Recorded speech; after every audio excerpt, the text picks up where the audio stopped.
As this hearing is fully virtual, we must address a few housekeeping matters. For today's meeting, the chair or staff designated by the chair may mute participants' microphones when they are not under recognition for the purposes of eliminating inadvertent background noise. Members are responsible for muting and unmuting themselves. If I notice when you are recognized that you have not unmuted yourself, I will ask the staff to send you a request to unmute yourself. Please then accept that request so you are no longer muted. I remind all members and witnesses that the 5-minute clock still applies. If there is a technology issue, we will move to the next member until the issue is resolved and you will retain the balance of your time. You will notice a clock on your screen that will show how much time is remaining. At 1 minute remaining, the clock will turn to yellow. At 30 seconds remaining, I will gently tap the gavel to remind members that their time is almost expired. When your time has expired, the clock will turn red and I will begin to recognize the next member. In terms of the speaking order, we will begin with the chair and ranking member, then members present at the time the hearing is called to order will be recognized in order of seniority. And finally, members not present at the time the hearing is called to order. Finally, the rules of the House require me to remind you that we have set up an email address to which members can send anything they wish to submit in writing at any of our hearings or markups. That email address has been provided in advance to your staff. I want to say a thank you to Ranking Member Cole and all the members of the subcommittee joining today's hearing. Before we begin, I want to take a moment to address the tragedy that occurred in Texas yesterday. I'm angry, I'm in disbelief to be here once again. Yesterday, the students and the teachers at Robb Elementary School in Uvalde, Texas, woke up ready to learn. They woke up ready to teach, but 19 children, one teacher, and a school employee went to school only to be taken from us forever. It's a senseless attack. It's absolutely heartbreaking, but it isn't anything new. Mass shootings are taking the lives of babies, of parents, of brothers and sisters everywhere. And you know, my community knows this all too well. Tragedy occurred at Sandy Hook Elementary School nearly 10 years ago. It took the lives of 20 beautiful, innocent souls, babies, and 6 teachers, and it shook us to our very core. We are gathered today for this hearing to find ways to support our educators. But how can we begin to speak of support for our teachers if they are not physically safe at school? It is alarming and it's outrageous that so many children in America's schools and their parents and teachers worry that a senseless act of gun violence could take their lives. The American people and our nation's children are waiting for us to take immediate action to save innocent kids and to save their teachers. In today's hearing, we will examine the root causes driving the teacher shortage. While we were not expecting yesterday's tragedy to loom over our conversation today, we must keep it at the top of our mind as we consider the challenges that our educators confront each day nationwide. So I welcome our witnesses today. Desiree Carver-Thomas, researcher and policy analyst at the Learning Policy Institute. Dr. Lindsay Burke, director of the Center for Education Policy, the Heritage Foundation. Ms. Randy Weingarten, president, American Federation of Teachers. Dr. Jane West, education policy consultant. It is a selfless act to choose teaching as a career. The Americans who choose this path go in with the admirable goal of educating future generations and helping students of all ages and backgrounds succeed. I'm sure everyone here today remembers a teacher who inspired us along the way. Teachers can change the course of their students' lives, sharing knowledge and starting students down a path for successful futures. Good teachers are essential to our progress as a nation. You know, as a substitute teacher, Early in my career, I bore witness to the challenging work that educators do and the demands that they are put under every day. Something that's hard to grasp unless you are in the position yourself. I trust our teachers, and I know it is our job to provide them with the resources and the support that they need to thrive. The witnesses with us today know this well. They represent a diverse group, focused on the wellness of our students and their educators. But they also know that the teacher shortage plaguing our nation threatens all those teachers provide to our students. If there are not teachers to educate our kids, the very foundation on which our nation's progress is built gets dissolved. Every student deserves a high quality education, but teacher shortages threaten our ability to provide that education. The pandemic exacerbated the existing challenges our nation faced to ensure every student has access to the diverse and well-prepared educators they deserve. In the 2017-18 school year, nearly every state, including my state of Connecticut, experienced teacher shortages in high-need subjects and in special education. And that same year, more than 100,000 teaching positions around the country were vacant or staffed by people unqualified for the job. In New Haven Public Schools in my district today, there are over 150 vacancies for certified teaching positions. Teachers are unfortunately leaving the profession. There has been a significant increase in retirement and a dramatically shrinking pipeline into the profession, with over 300,000 fewer students enrolling in teacher preparation programs over the past decade. Potential teachers struggle with financial concerns, with the high cost of preparation, with the subsequent burden of student debt, and with a lack of competitive compensation. K-12 teachers earn 20% less than other college graduates do, further creating recruitment and retention issues. A Rand Corporation report found that the top reason for teacher departures was that pay did not match the stress or the risks of the job. Alongside these issues is a high turnover rate, a rate double that of other high-achieving nations, a lack of administration support, dissatisfaction with testing and accountability pressures, lack of opportunities for advancement, and disappointing working conditions lead teachers to other professions. And this was all before the pandemic imposed new burdens on our schools and their teachers. The total enrollment in undergraduate institutions dropped by 6.6%, including 14.1% for community colleges. This concerns me greatly since 80% of our educators start their teaching career with a bachelor's degree, and community colleges that link with a four-year institution are a unique source of diverse teachers. Tragically, as a result of teacher shortages and the impact of the pandemic, 55% of educators reported in a January National Education Association survey that they will leave the profession sooner than they had planned. These are not just numbers. These highlight the very real crisis impacting students across the nation. The achievement gap that students of color, low-income students, and students with disabilities tragically experience is in large part due to inequitable access to qualified teachers. Every student and every child benefits from having diverse teachers, and in a nation where the majority of students are people of color, a workforce made up of just 20% teachers of color is not enough. And tragically, data reported to the Department of Education for this year projected a shortage of educators trained to meet the needs of students with disabilities in all but 2 states. Congress has a lot of work to do to address teacher shortages, and I intend to lead these efforts. Since becoming chair of the subcommittee, we have increased funding in a bipartisan way for comprehensive educator preparation programs, including the recently passed fiscal year 2022 omnibus.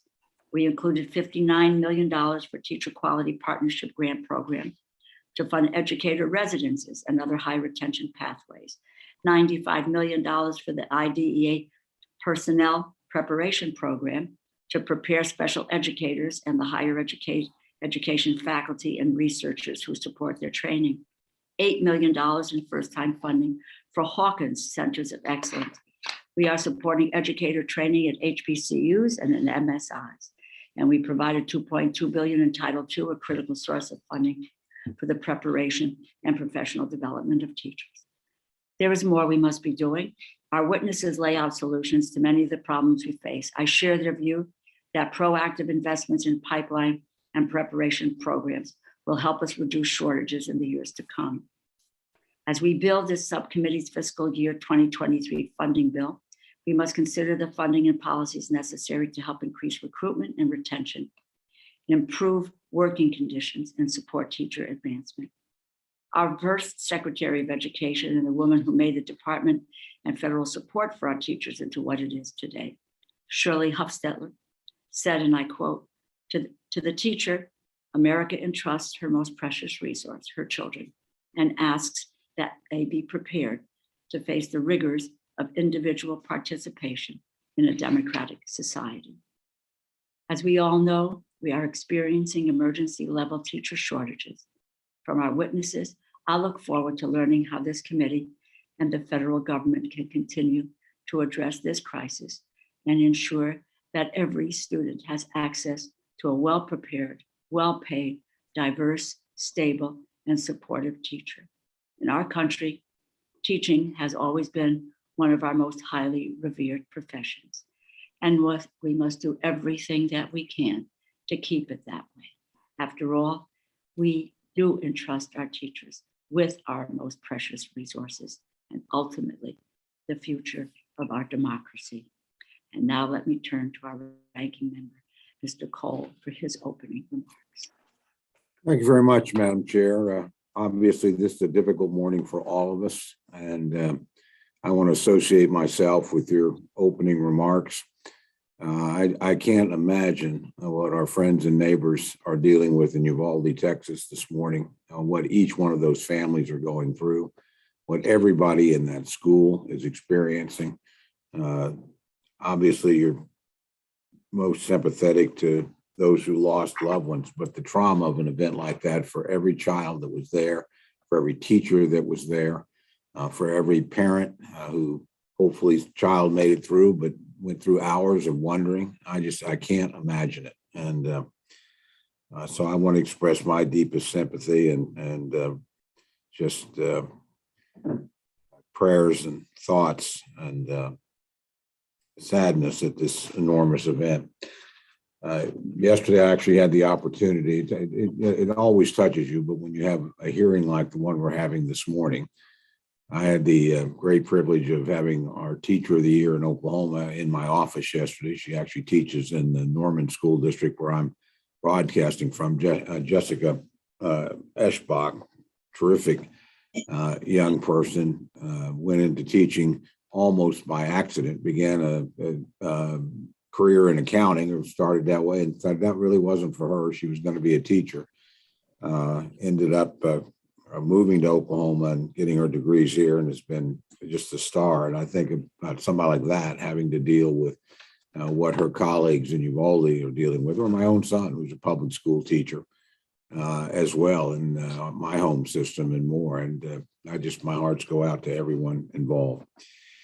I want to thank you, Madam Chair, for calling the hearing, and I particularly want to thank all of our witnesses for being here today. I always look forward to these discussions. Parents, teachers, and children across the country are still reeling for what I believe was one of the biggest policy missteps of this pandemic, and that is the closure of many of our nation's public schools for nearly 2 years. The school closures hit the most vulnerable children the hardest. Those with disabilities, those without access to technology, or parents who could help them in a virtual environment, children in minority communities, and those who had a difficult time learning through computer screen. But all children have suffered. The lasting impact of the pandemic on our students has been profound. We've seen concerning rates of mental health illness, missed preventive care, self-harm, an ongoing lack of engagement, not to mention the lost academic and study skills. And the impact on teachers has been profound as well. When this hearing topic was first announced, and I asked the staff to prepare some background materials on why teachers leave the profession, we expected to get into a list of some reasons, such as I can't learn, or quote, I can earn more from outside the classroom. And that's certainly true. Or there's just simply too much red tape. We probably all agree on that too. Or even things like mask and vaccine mandates and pandemic exhaustion. And I expect those are reasons you'll find in many policy papers on this topic. But then we started to ask actual teachers why they left, or are you considering leaving? And their answers were very sobering and saddening.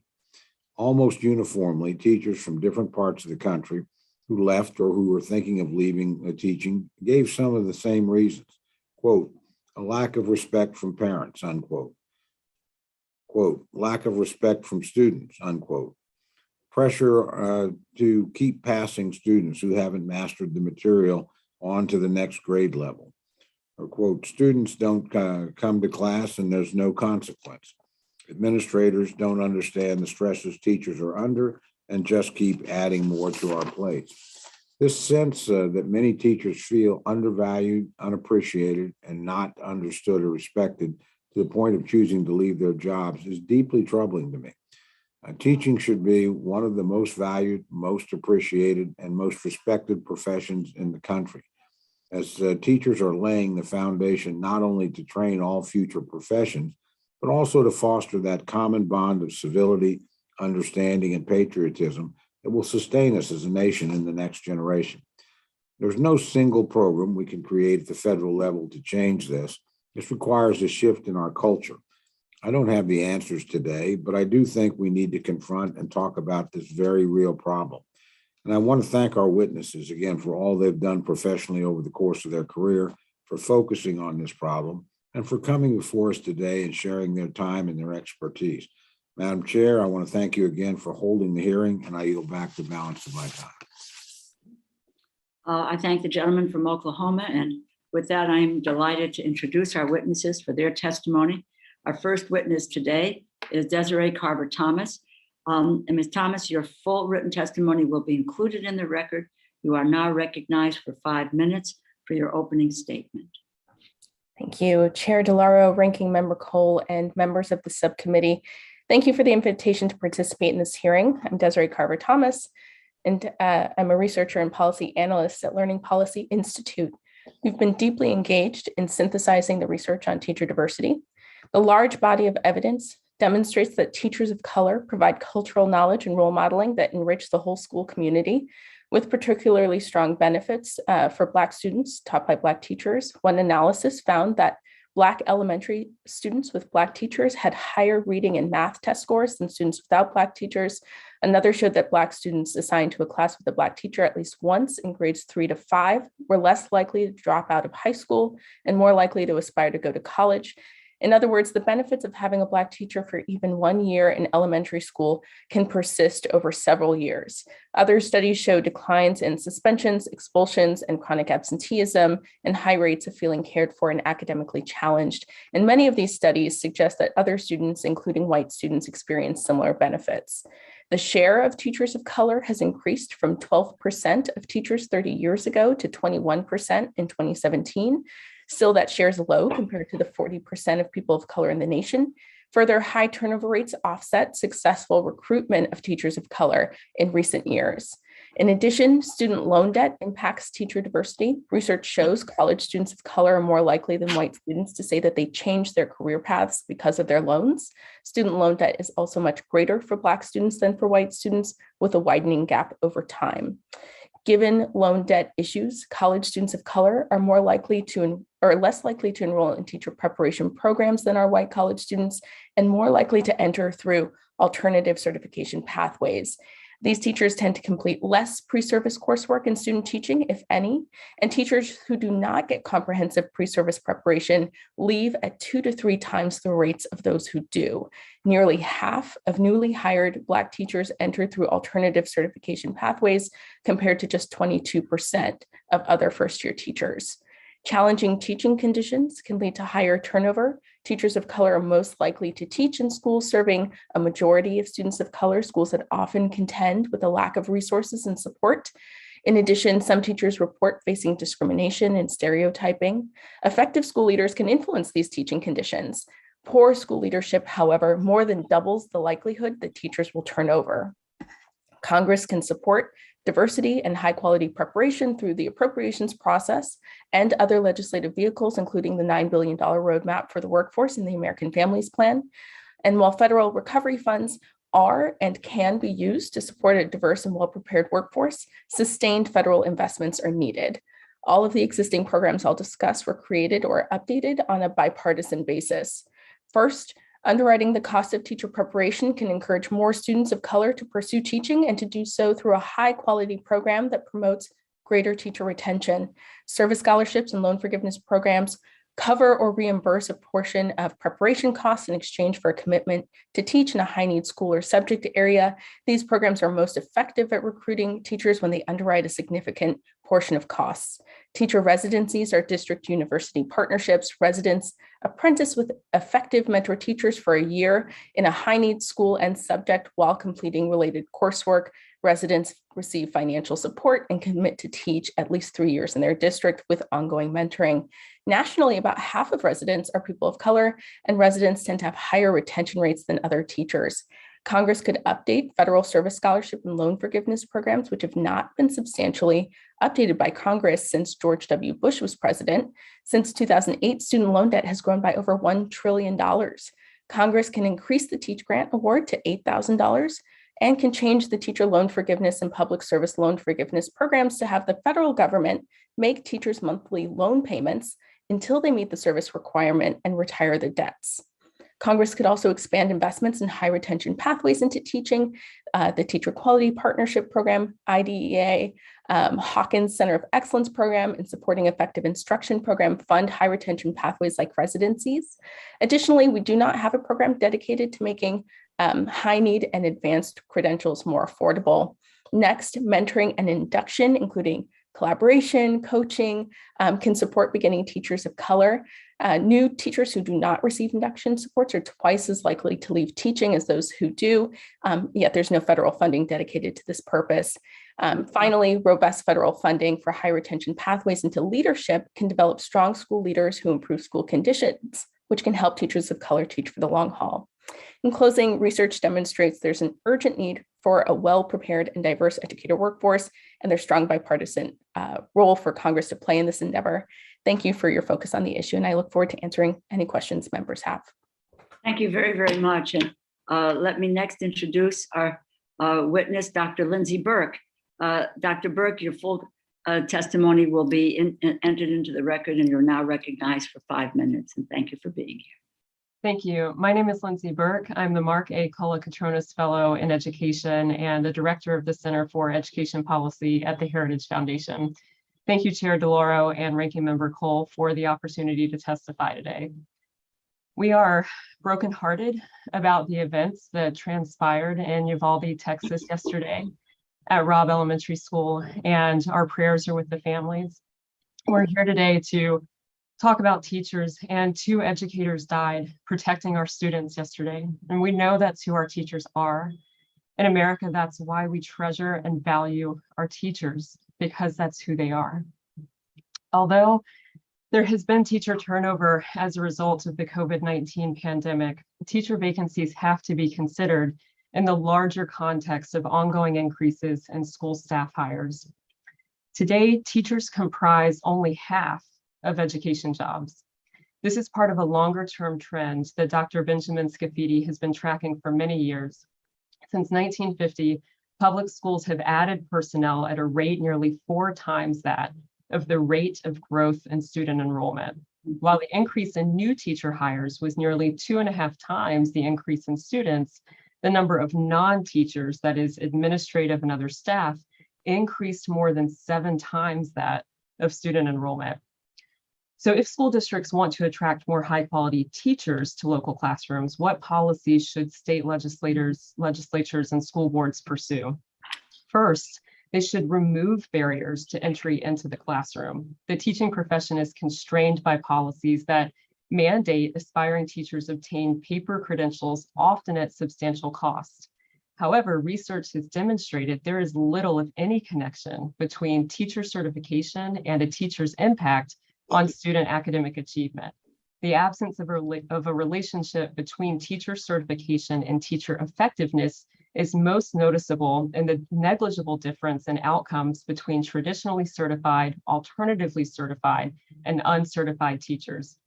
As researchers Robert Gordon, Thomas Kane, and Douglas Steger found, quote, to put it simply, teachers vary considerably in the extent to which they promote student learning, but whether a teacher is certified or not is largely irrelevant to predicting his or her effectiveness.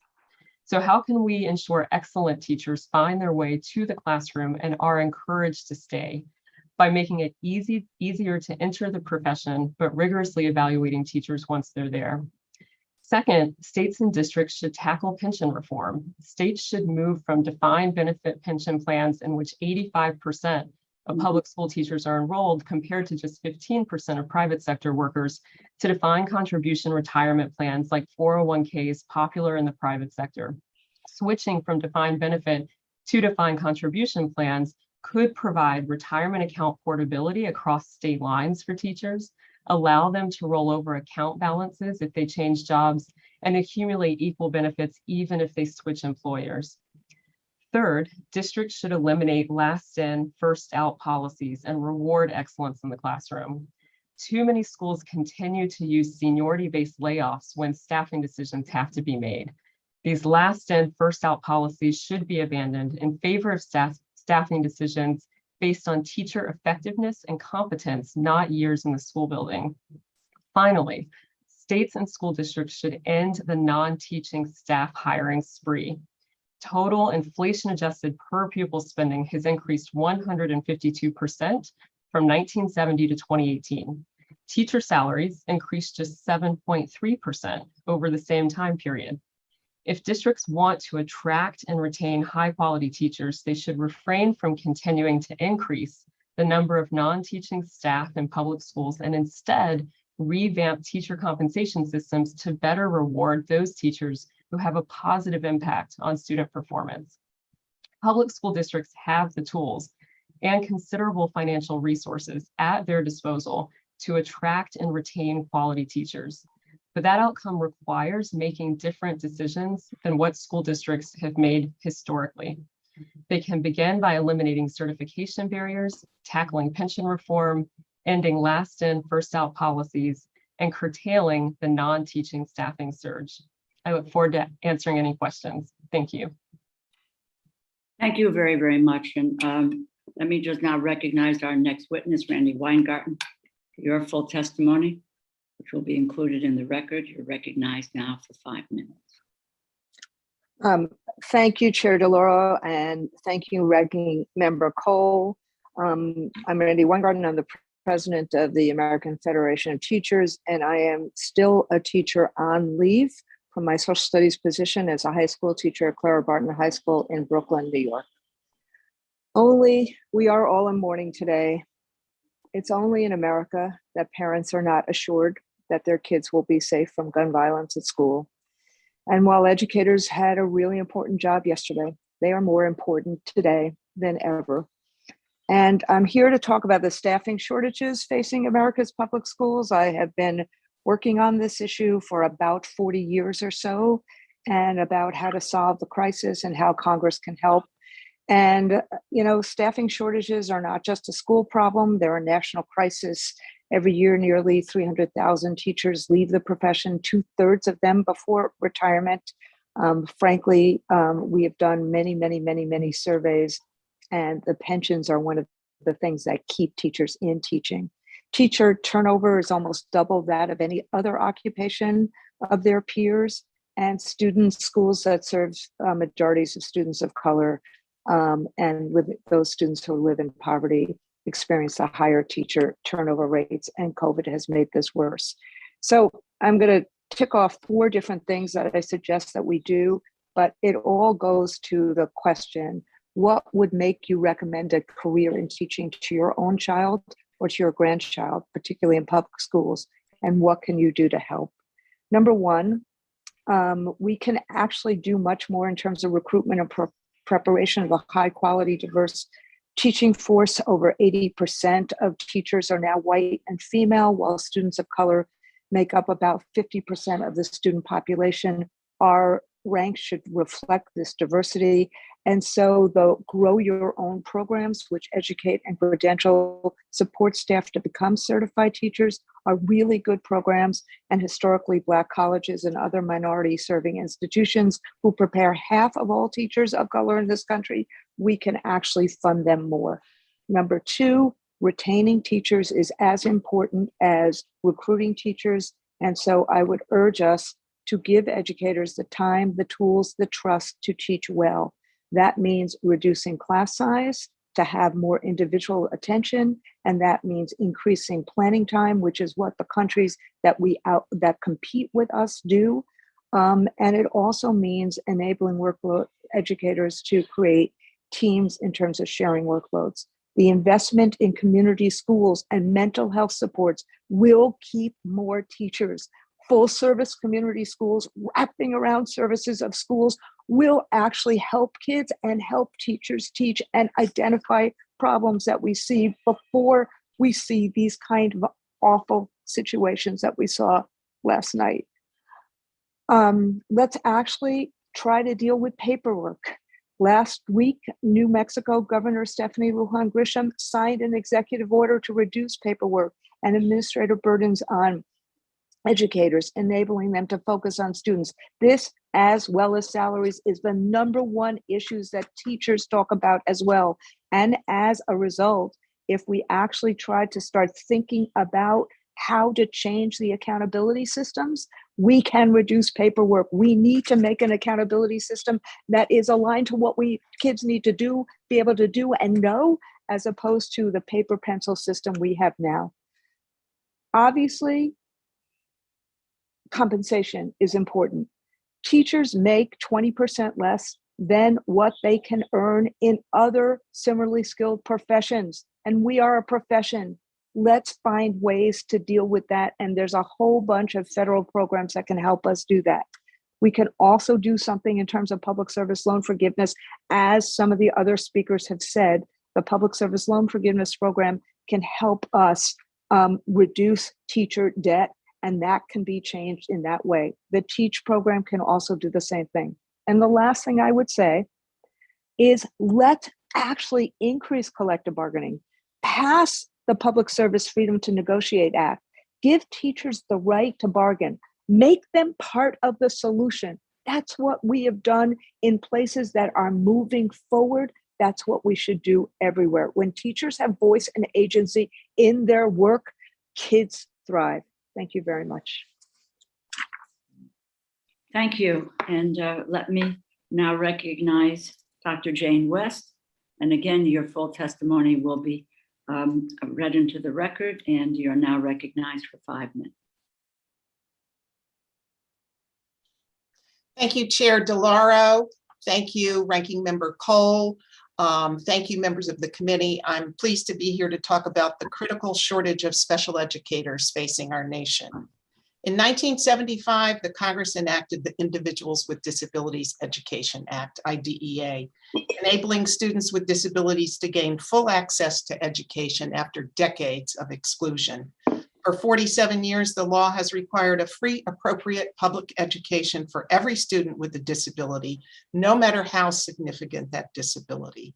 As a special educator before the enactment of the law and afterwards, I can tell you what a difference it makes. The challenge we face today is one of fully implementing the law. While IDEA requires that services are delivered by qualified personnel, that is increasingly not happening. The critical obstacle is the crisis of a special educator shortage. Among special education teachers, paraprofessionals, school psychologists, early intervention providers, speech therapists, specialized instructional personnel, and more. Our shrinking capacity in higher education to prepare special educators threatens the pipeline for the future. The pervasive challenges that other witnesses have outlined of high student debt, low teacher salaries, declining respect for the profession, and the stress of the COVID pandemic affect special educators as well. For special education, the combination of a dearth of fully prepared new teachers and the high attrition rate has generated an urgent challenge for today and the future. The scope of the shortage is alarming. 48 states in the District of Columbia report a shortage of special education teachers, outpacing shortages in other fields, including math and science. 98% of school districts report special education shortages. The proportion of uncertified teachers grew by 50% from 2014 to 2016, and that number continues to grow. In some states, like California, over half of new special educators are not fully prepared. The enrollment in special education preparation programs has also declined by 16% in recent years for initial licensure programs, which does not bode well for the future. We confront this crisis at the same time the number of students requiring special education services has increased 17% since 2001. States and districts have had to scramble to fill special education positions in ways that are unsustainable over time and will exacerbate the problem rather than solve it. Lowered standards for certification, an increase in the use of long-term substitutes, and the expansion of short-term programs which place people as teachers without the needed skills and knowledge will keep the schools open, but they will not generate the results that we want for students with disabilities, nor expand the qualified workforce. The shortage leads to larger caseloads for special educators with less time for students with complex needs. And stretched too thin, special educators burn out and students are underserved. We know preparation matters. Generally, teachers who are underprepared, such as those entering the profession through emergency and alternative pathways that do not offer robust student teaching and a full curriculum, are 2 to 3 times more likely to leave than those who are fully prepared. Research shows that comprehensively prepared and credentialed educators are more likely to stay in the field and are best equipped to deliver results for students. Without the qualified personnel, student outcomes suffer. A parent recently shared with me her journey with her son with dyslexia, which was presenting great obstacles to him in learning to read, resulting in tremendous frustration. When he gained access to fully prepared teachers with expertise in reading instruction, he blossomed. Today, at age 27, he is applying to a doctoral program. This is the difference that highly qualified and trained teachers make. Multiple innovative solutions are in place across the country, including teacher residency programs, recruitment strategies for high school students, grow your own programs, use of teacher candidates as substitutes for part of their teacher training programs. We know what strategies work. A greater investment will enable them to meet the moment. 2 federal programs have solid and proven track records in carrying out these solutions, and a newly funded one will address the dire lack of diversity in our workforce. I urge the subcommittee to provide greater investments in the personnel preparation program under IDEA, the Teacher Quality Partnership grants, and the Hawkins Centers for Excellence programs. In summary, students with disabilities need access to a well-prepared, diverse, experienced, and stable educator workforce. A greater investment in these programs is urgently needed. Thank you. Thank you, and I want to say thank you to all of the witnesses for outstanding testimony this morning, and thank you. It's a struggle, I think, today for all of us, and for those of you who have been engaged and involved with the teaching profession and educating students and understanding what allows them to learn, and I know your hearts are full, and thank you for carrying on. It's important. It's an important discussion. And by the way, this is the first teacher shortage hearing that we have had since the pandemic, so it's particularly important.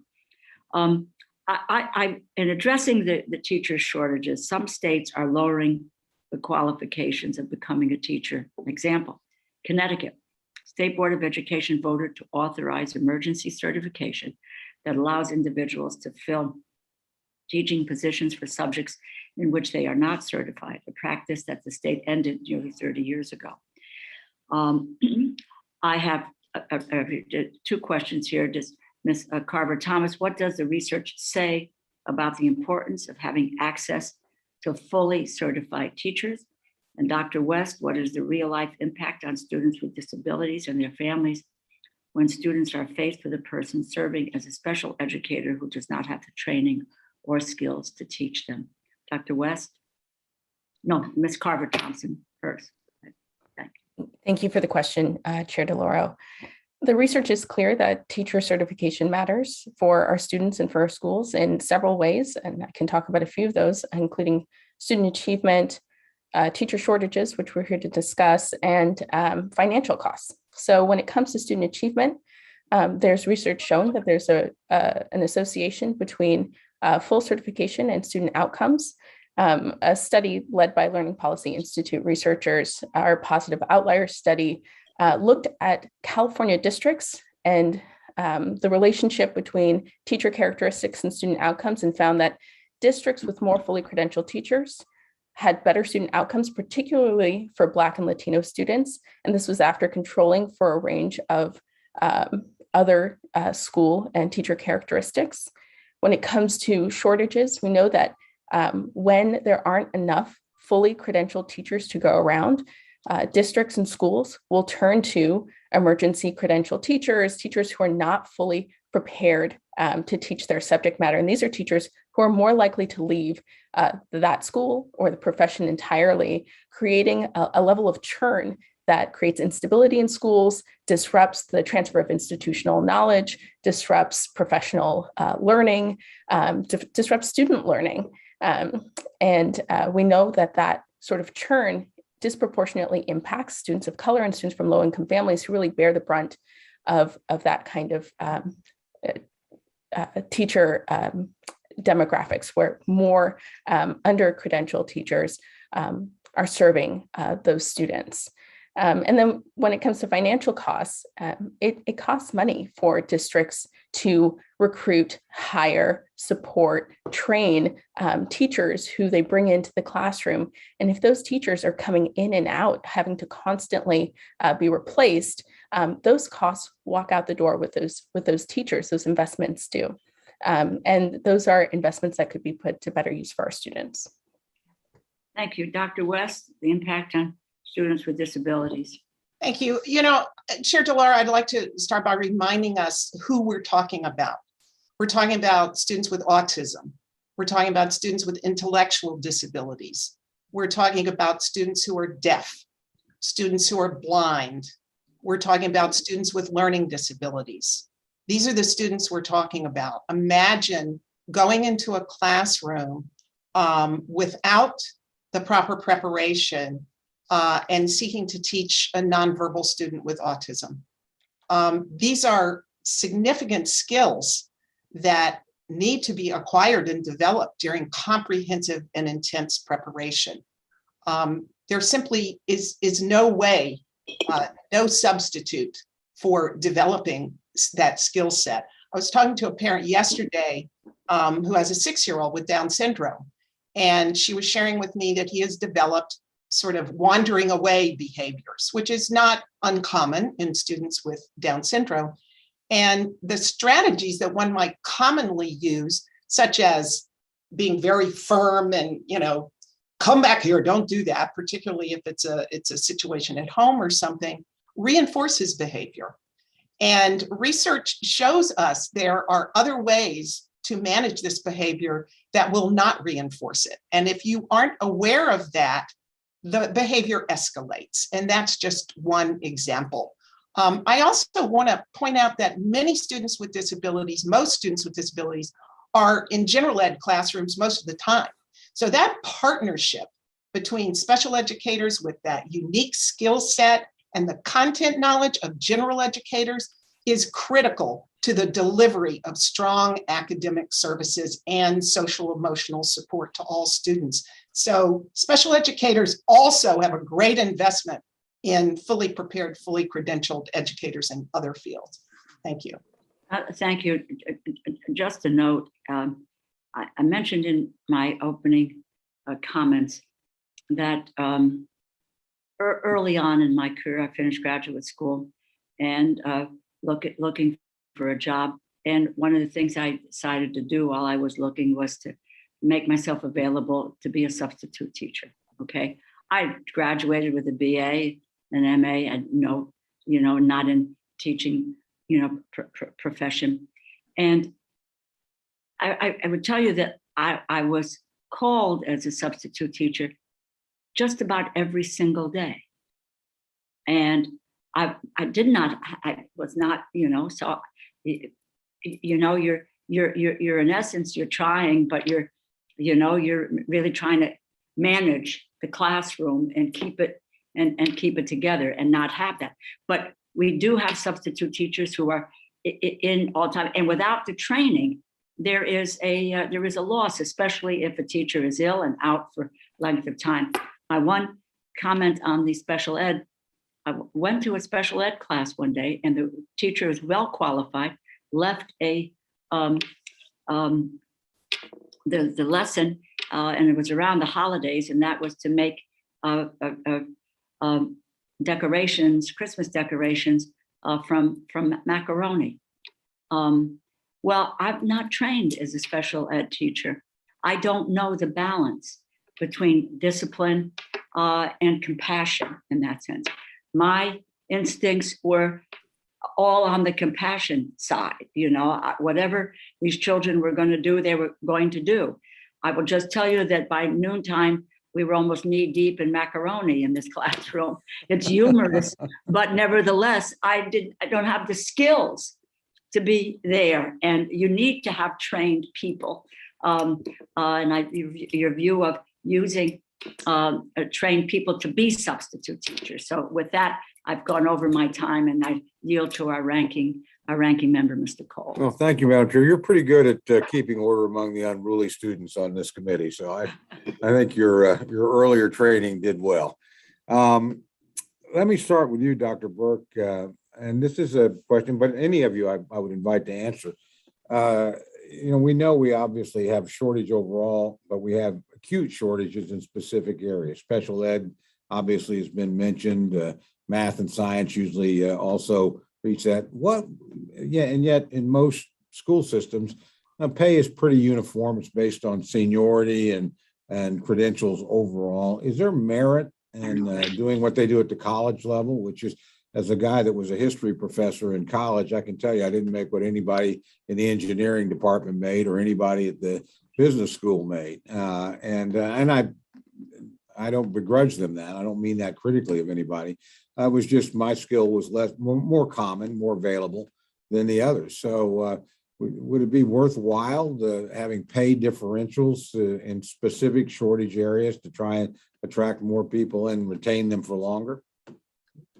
Thank you, Representative Cole. That would definitely be worthwhile, thinking about how districts can differentiate pay for high demand areas, not only for high demand areas, but to differentiate pay to reward teachers who are doing excellent work in the classroom, who are getting their cohorts of students to learn a year or a year and a half worth of learning in a year's time, to really reward those exceptional teachers.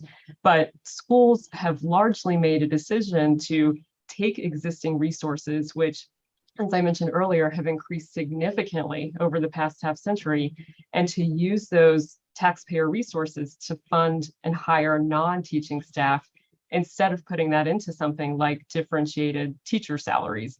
So again, if we just look at the recent data, if you go back just to the year 2000, from 2000 to 2019, while the number of students and teachers in public schools just increased about 8%, the number of principals and assistant principals increased 37%. And the number of school district administrative staff increased 88%. So again, this is about decisions, about choices that districts are making. And we can look at those overall aggregate numbers. If we go back even further, back to 1950, I mentioned spending increasing significantly since that time period. A big part of that is this increase in non-teaching staff. The number of students increased about 100% from 1950 forward, but the number of teachers increased 243%. The number of administrators and non-teaching staff increased 709% over that time period. So you're absolutely right. Differentiated pay is critically important. Rewarding excellent teachers with differentiated pay is important, but that will require making different decisions than schools have made in the past. Let me ask you a quick follow-up. And again, I'd invite anybody else if they've got thoughts on this to participate. we're the federal government. We can't and should not, in my opinion, be mandating these kinds of things from here. We can incentivize behaviors, though, that we like, either through programs, and we try to do that on some occasions. As you think broadly across the country, is there anybody doing what we're talking about? I mean, is there any particular system you would say they approach this a little bit differently than most of the states, and this is working better? Well, I think what we can point to is something that we saw in the wake of COVID, which is how diverse the delivery of instruction is becoming and the way in which that has enabled individuals to enter teaching and to be rewarded. So if we think about something like learning pods and micro schools, these really innovative approaches that are on the ground, these options enable teachers to be paid directly from families. And really, you can imagine a situation where the sky is the limit in terms of earning potential for these instructors. And hopefully that is where we get to a point where these excellent in-demand teachers are rewarded handsomely. I mean, Dr. Carver-Thomas, I don't have a lot of time left, but let me turn to you because I couldn't agree more with your basic point about the importance of diversity in the teaching and kids seeing people that look like themselves pursuing the profession. We know our record's not what any of us would want it to be in that regard. Again, is there a particular place or state or systems, in your opinion, that are handling this better that we should look at? These are folks that are aggressively recruiting for diversity or and achieving this goal. Yeah, thank you for the question, Representative Cole. Absolutely, there are programs like those funded by some of the programs I talked about today, the TQP, like teacher residencies, that have become very popular across the country.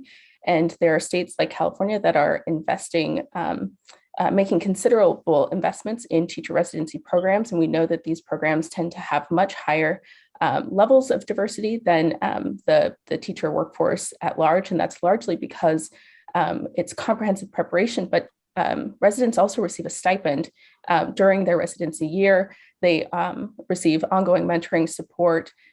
They receive aligned clinical experience that is really deep. It lasts typically a full school year while they're also completing coursework. And they tend to have much higher retention rates than do teachers prepared through other pathways. So it's a very promising model that we see being invested in. And, in California, we're starting to see an uptick in teacher preparation enrollments, which really defies the national trend because of those considerable investments, but there's still quite a bit of need. And so these kinds of investments are still much needed. Thank you very much. Madam Chair, just for purposes of notifying you, for whatever reason, I don't see time on my schedule. So I'm guessing I'm about used up my time. If I've gone over, I apologize, but might help if there's some way we could get that displayed on the screen. With that, I yield back.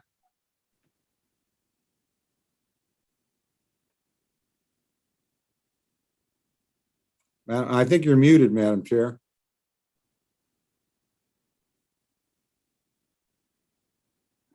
I thought I did that. In any case, Ms. Weingarten had her hand raised to answer your question. So Oh, I'm sorry. I apologize. Yep. I would additional time here. Go ahead, Ms. Weingarten.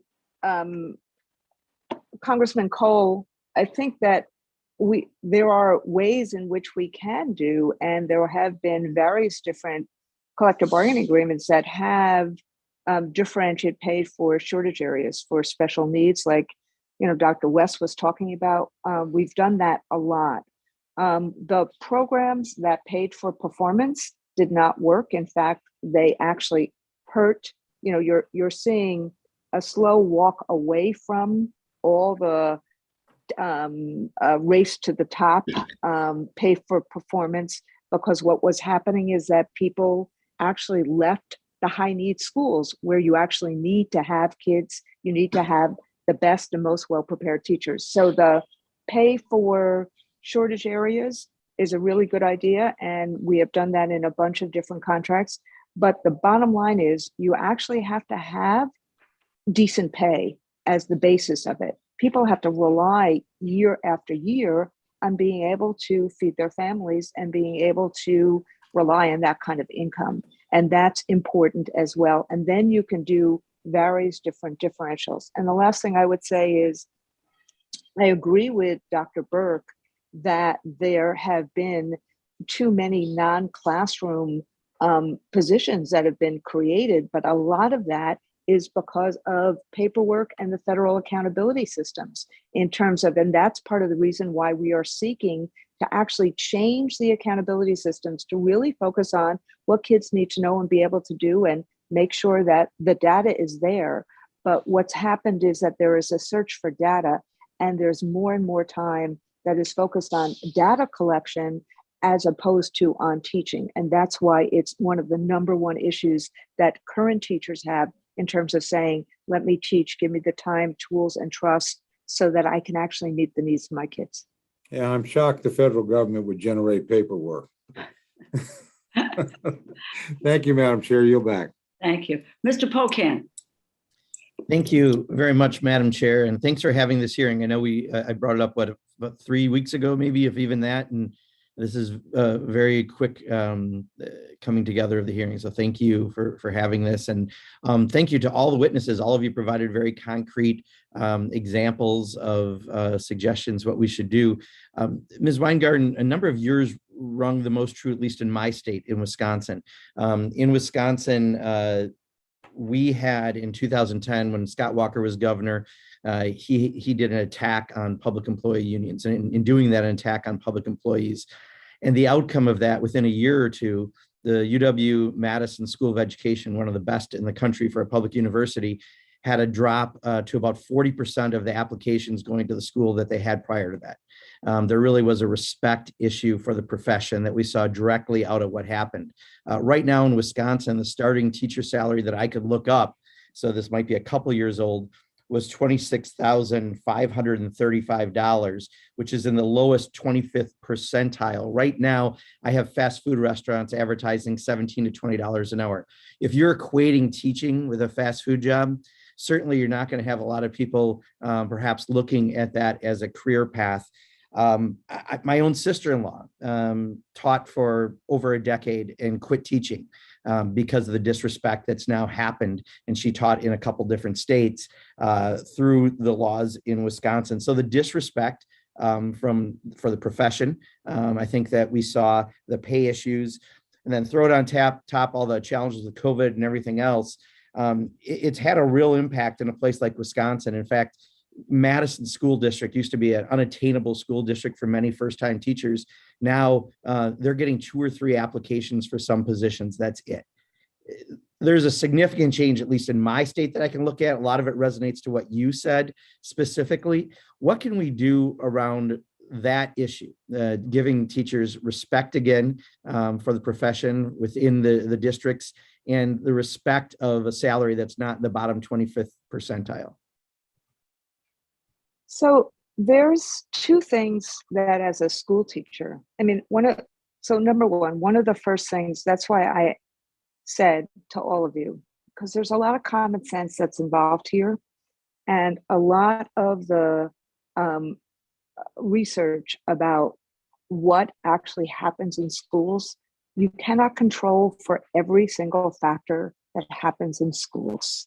So that's why I say, and I ask you, what would make you, as a person, recommend a career in teaching to your child or grandchild? And it comes down to actually 2 things. Teachers, thank God, they go into teaching because they want to make a difference in other people's lives. And that's something that you can't recruit. That is who teachers are.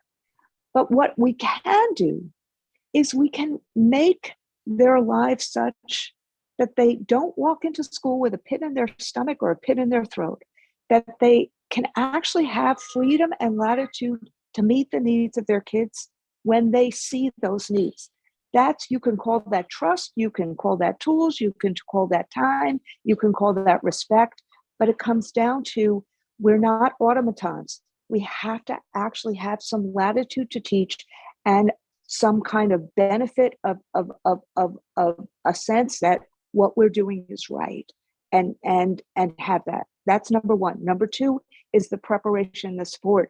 And Dr. Carver Thomas said this about how these residency programs, the grow your own programs really help you walk in with that preparation. It's both the book preparation as well as the preparation so that you know the circumstances you're walking into. And the second big thing is pay, so that people can actually raise a family on the pay that they have.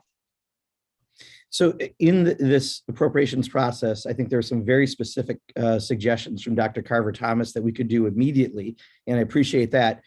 In this budget, what could we do most immediately, Ms. Weingarten, that you think would be helpful? So there's three things you can do. You can increase the investments in terms of the Augusta Hawkins investment program, so that we can actually really focus on grow your own residency programs, particularly with HBCUs. Number two, you can really increase the amount of money that goes to community schools and to wraparound services so that teachers can actually meet the needs of kids. And number three, just like the ARP money and the IDEA money and things like that, these things can go into how we can increase the compensation of teachers. Great. Thank you very much. And I yield back, Madam Chair.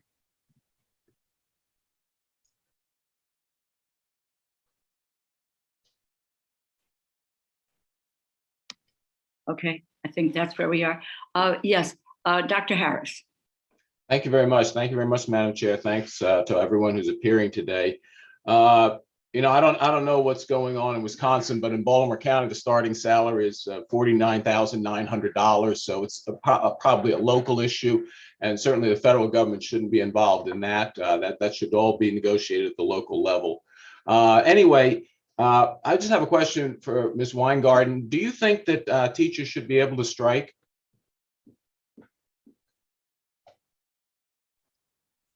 Dr. Harris, I think that I think that we should have these kind of collective bargaining programs. Ma'am, I have 5 minutes. I have a lot of questions to ask. Do you think teachers should be able to strike? I think that that teachers should do everything that they can, and as we do. Do you think teachers should be able to strike? It's a simple question, because other public servants, for instance, our law enforcement, they can collective bargain, but they can't strike because we think their role is very important in the community. And as professionals, we think they shouldn't strike. Do you believe that teachers should be able to strike? It's a very simple question. It's a yes or no. You either believe it or you don't. So, sir, I believe that every single worker in America. Okay, let me go on to Ms. Burke, because you're not answering my question. You're not answering my question. I understand why. Ma'am, you're not answering the question. I understand why, because it's embarrassing that teachers go out on strike. These are professionals who are supposed to be some of the most important parts of our children's life, their education, and they go on strike sometimes for weeks without these children getting an education. Now, Ms. Burke, Dr. Burke, let me ask you, what's the history of unionization? And ma'am, I'm moving on. I only have a limited amount of time. No filibustering allowed for you. Dr. Burke, what's the history of unionization? Because it appears that we have gotten worse teaching over the last 50 years, and at the same time, unionization of teaching increased. So is there a connection? Is it the inability to, I won't say weed out, but to discourage teachers who really aren't good, because we, for instance, merit pay is discouraged, where if you teach better, you get paid more instead of just a negotiated salary scale. Could you just run through the history of unionization?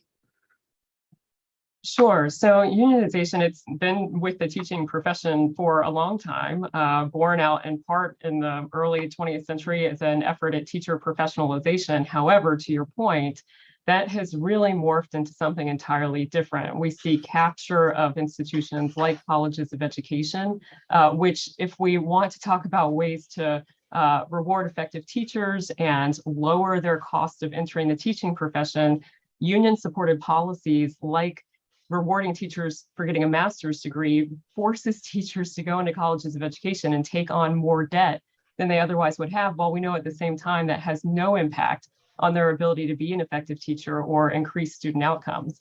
If you look overall at salary workers, American wage and salary workers, union membership rates are about 10.3% overall.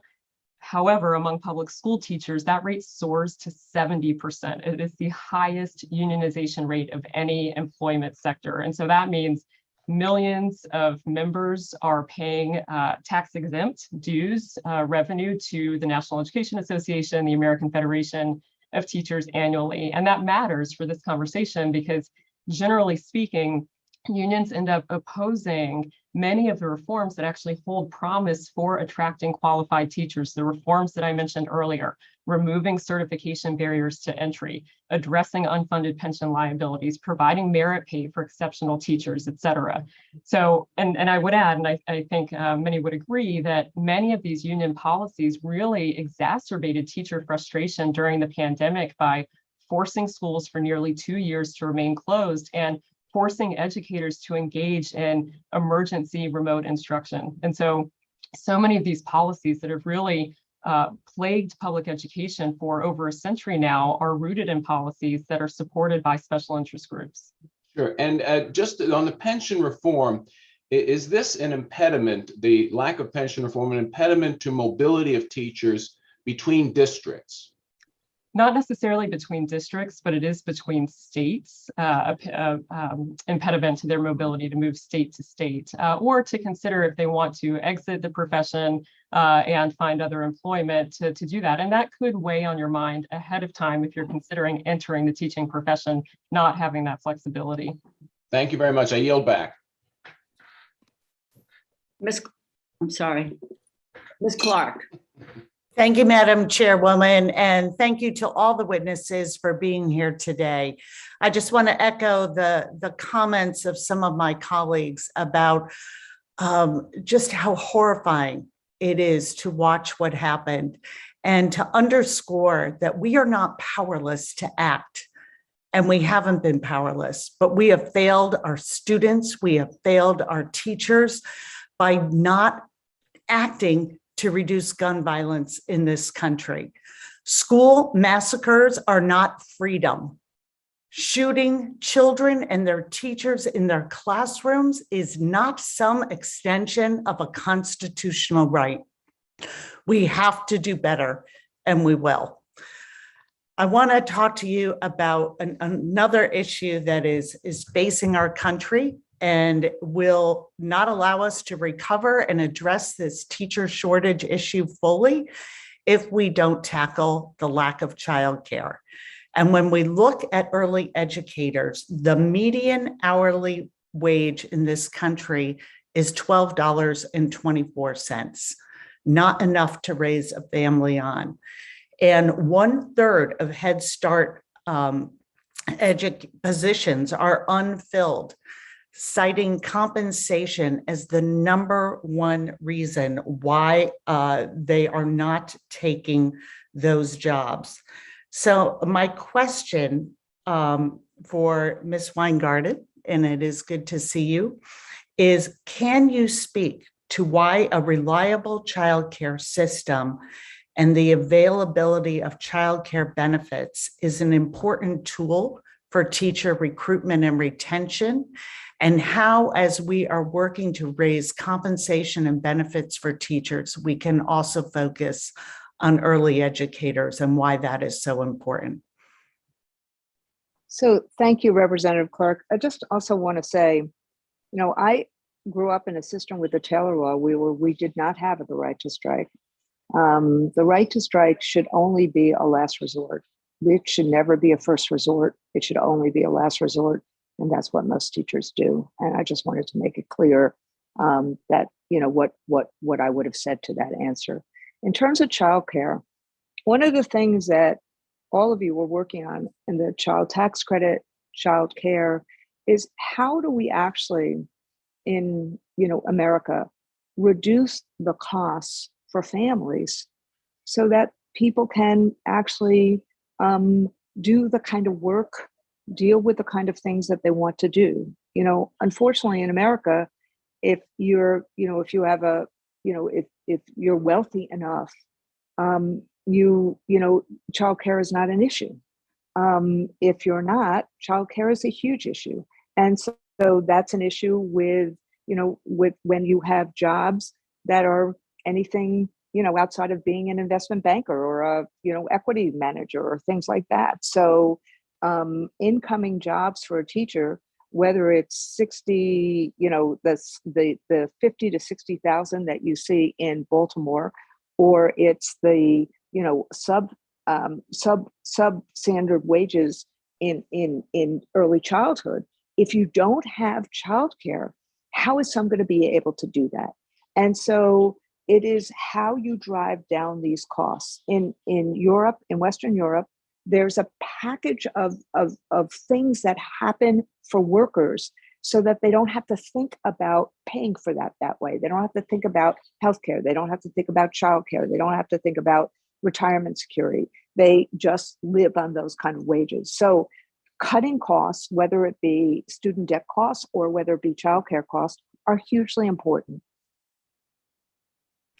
Thank you for that. And to Ms. Carver Thomas, I also want to ask, as we are looking at trying to increase our amount of teachers and early educators so that we can help solve this childcare crisis and have the robust public schools that we want, what are you seeing as some of the key barriers that are keeping interested students from entering the teaching profession?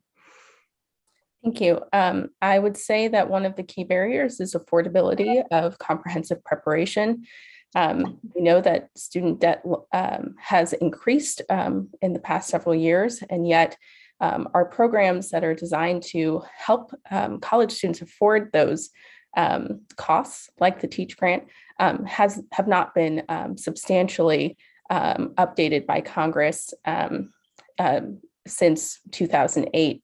And so those barriers are even higher for potential teachers of color who research shows are more sensitive to debt and potential wages. Thank you so much. I see my time has expired. I yield back. Mr. Molinar. Thank you, Madam Chair. Dr. Burke and all the members of the panel, thank you for joining us. And Dr. Burke, I had a question for you based on your research. Where are you seeing more interest in aspiring teachers? Is it a geographic issue? Are there certain fields of study that you're finding there's more interest or less interest in being teachers? Well, I think it might actually be the type of school that teachers can teach in. We're seeing a real renaissance in classical education in particular. We're seeing a growth in the classical charter school movement. And we're seeing as a result of that, that the classical charter sector is actually working to create their own teacher education pipeline for entering those schools. And I think that's partly in response to the fact that we are seeing so much interest in that particular sector. And how are they creating that pipeline? One of the things that strikes me is often you'll have students, and I'm sympathetic. We've heard a lot about the debt that students have as they finish their preparation for teaching and the length of time. What kinds of innovations are you seeing in that area that is making it easier for people to transition into teaching? So within the classical sector, some of these schools are partnering with existing colleges of education at universities where they are philosophically aligned in terms of the pedagogy, the curriculum, et cetera. But then some of these K-12 schools, classical schools, are actually working really in-house to educate and prepare teachers to enter into their classroom. At the undergraduate level, if you have the foresight to end up majoring in education, you can enter the teaching profession relatively easily. However, if you decide later on after getting your bachelor's degree that you want to enter the classroom and become a teacher, for most people, then that means going back to school, going to get a master's degree, spending $40,000, whatever it might be, to earn that master's, and 2 years of time commitment. And that is untenable for a lot of people. So again, it really does come back to reducing those barriers to entry across every type of K-12 education sector, whether it is the classical charter sector, public, private charter, et cetera, and making sure that those mid-career professionals in particular who would be excellent educators have the ability to do so without spending a lot of time and money to obtain paper credentials. And is there, I'm sensitive to the role of the federal government versus the state government and local, school boards and everything. What role would the federal government have into making those kinds of innovations, that kind of flexibility, more widely available? Well, one really good option would be allowing flexibility with all existing federal education dollars. It's always important, of course, to remember that the federal government is a small stakeholder in overall K-12 financing, between 8.5 and 10% of overall K-12 financing in a given year. And so these reforms, both from a spending perspective and just good constitutional governance perspective, largely have to happen at the state and local level. But the federal government should provide flexibility with that small slice of funding that it currently does provide through the taxpayer purse, and allow states to put those existing education dollars toward any lawful education purpose under state law. So if a state wanted to take those funds and use it to revamp teacher compensation or advance education choice options for students, or focus on reading achievement, whatever a state might want to do in conjunction with districts, they should be able to do that with those existing funds. Thank you. Ms. Weingarten, I wonder if you could respond. It seems that, I hear a lot from people in Michigan, concerns by parents who feel like in public schools that their values are being undermined and their voices are not being heard. Are you hearing that message? And if so, what can be done to restore the confidence that parents have in our public education system? So thank you for that question, Congressman. What I hear a lot is a lot of frustration. Teachers and parents want more of a voice in terms of, what's happening in terms of a day-to-day basis. And frankly, what I'm hearing this year is that a lot of people wanted more of a way for us to meet the needs of kids, meaning instead of, that kids came back with an awful lot of needs. And so we wanted to try to figure out how to meet those needs. So I've heard a lot of, we don't have enough guidance counselors, we don't have enough nurses, we don't have enough of these kind of things.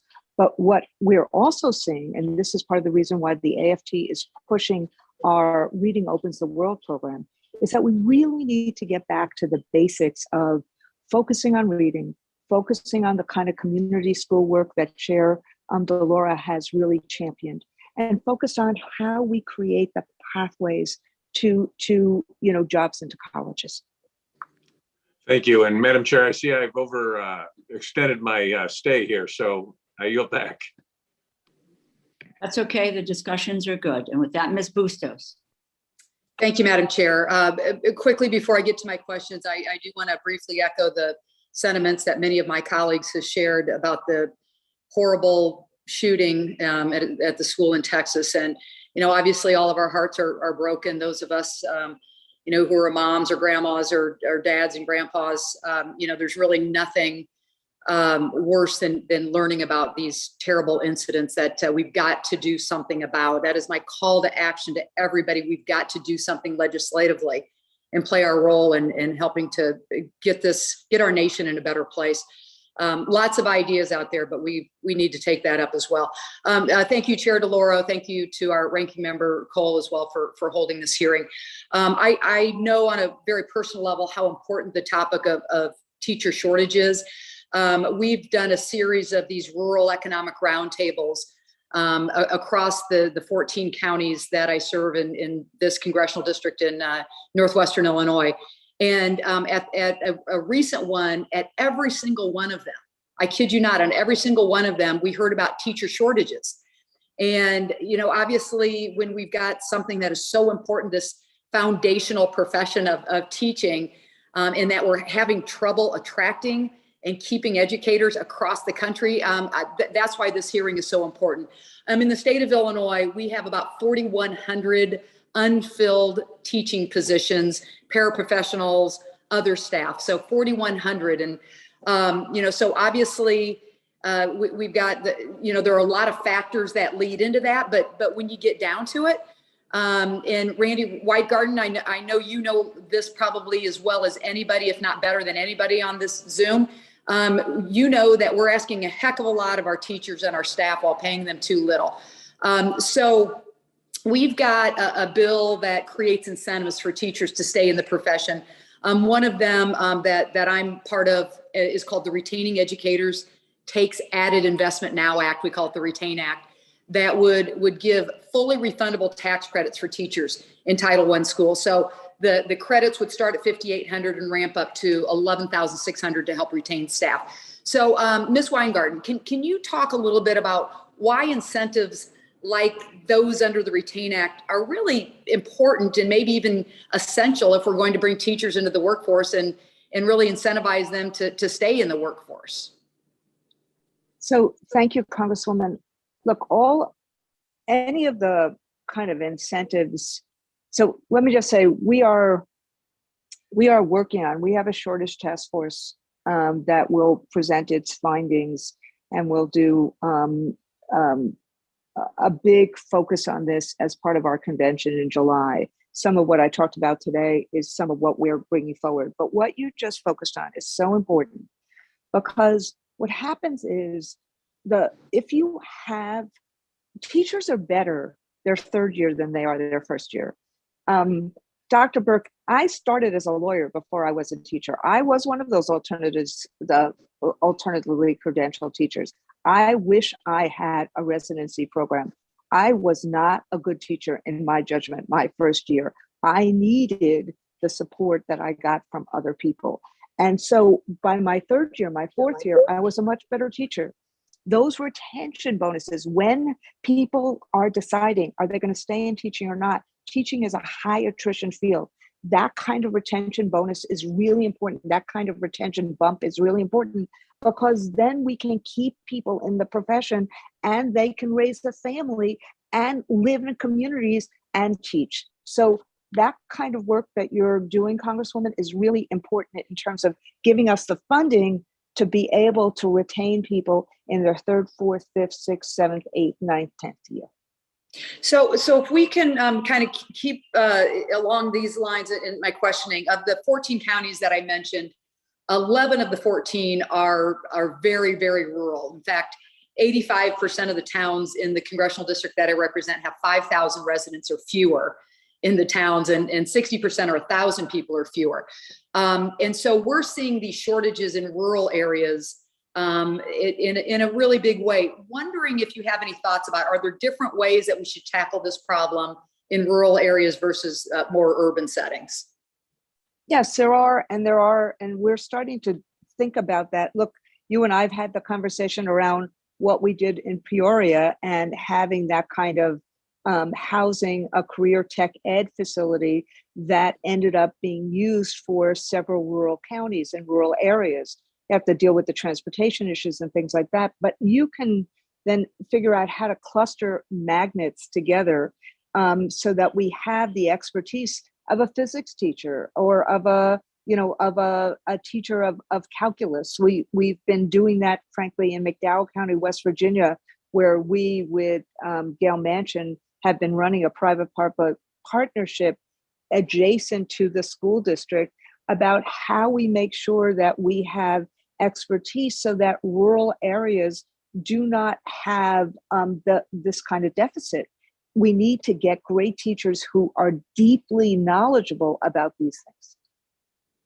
Thank you, Ms. Weingarten. My time has expired. With that, Chairwoman DeLauro, I yield back. Thank you so much. Thank you. Thanks very, very much. And Congressman Klein. Thank you, Madam Chair. I want to thank the witnesses for being here today or on this hearing. According to Virginia Department of Education's annual report on critical shortage areas, the top 10 shortage areas this year are special ed, elementary, pre-K through 6, then middle, grade 6 through 8, then career and technical education, then math, grades 6 through 12.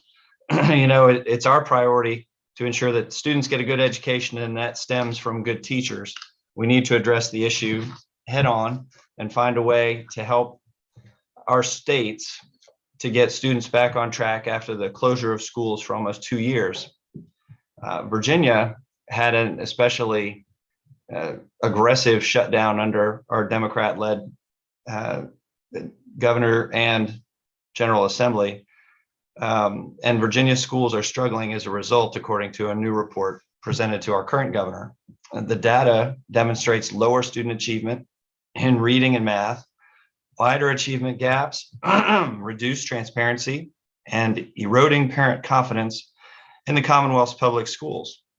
Our governor mentioned that the significant lowering of expectations, the lack of transparency with data, the weak accountability for these results, that ends today. So I'm hopeful that our new governor will help us get in the right direction.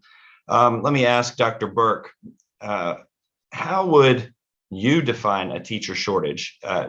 Is there a national definition, or is this more of a state and local nuanced issue? Thank you, Representative Klein. I think it's just that, a local nuanced issue, as you put it. We see there, differences across the country, state to state. It's certainly not a national problem that needs to be addressed by Congress. And again, I would point to decisions being made by local public school districts and states across the country. If we look just from 1992 to 2014, we saw per pupil spending increase 27%, inflation adjusted, while teacher salaries actually fell 2% over that same time period. So public schools have really chosen to fund a non-teaching staffing surge rather than direct these ever increasing taxpayer funded dollars to higher teacher salaries. Absolutely. I saw in your testimony those statistics.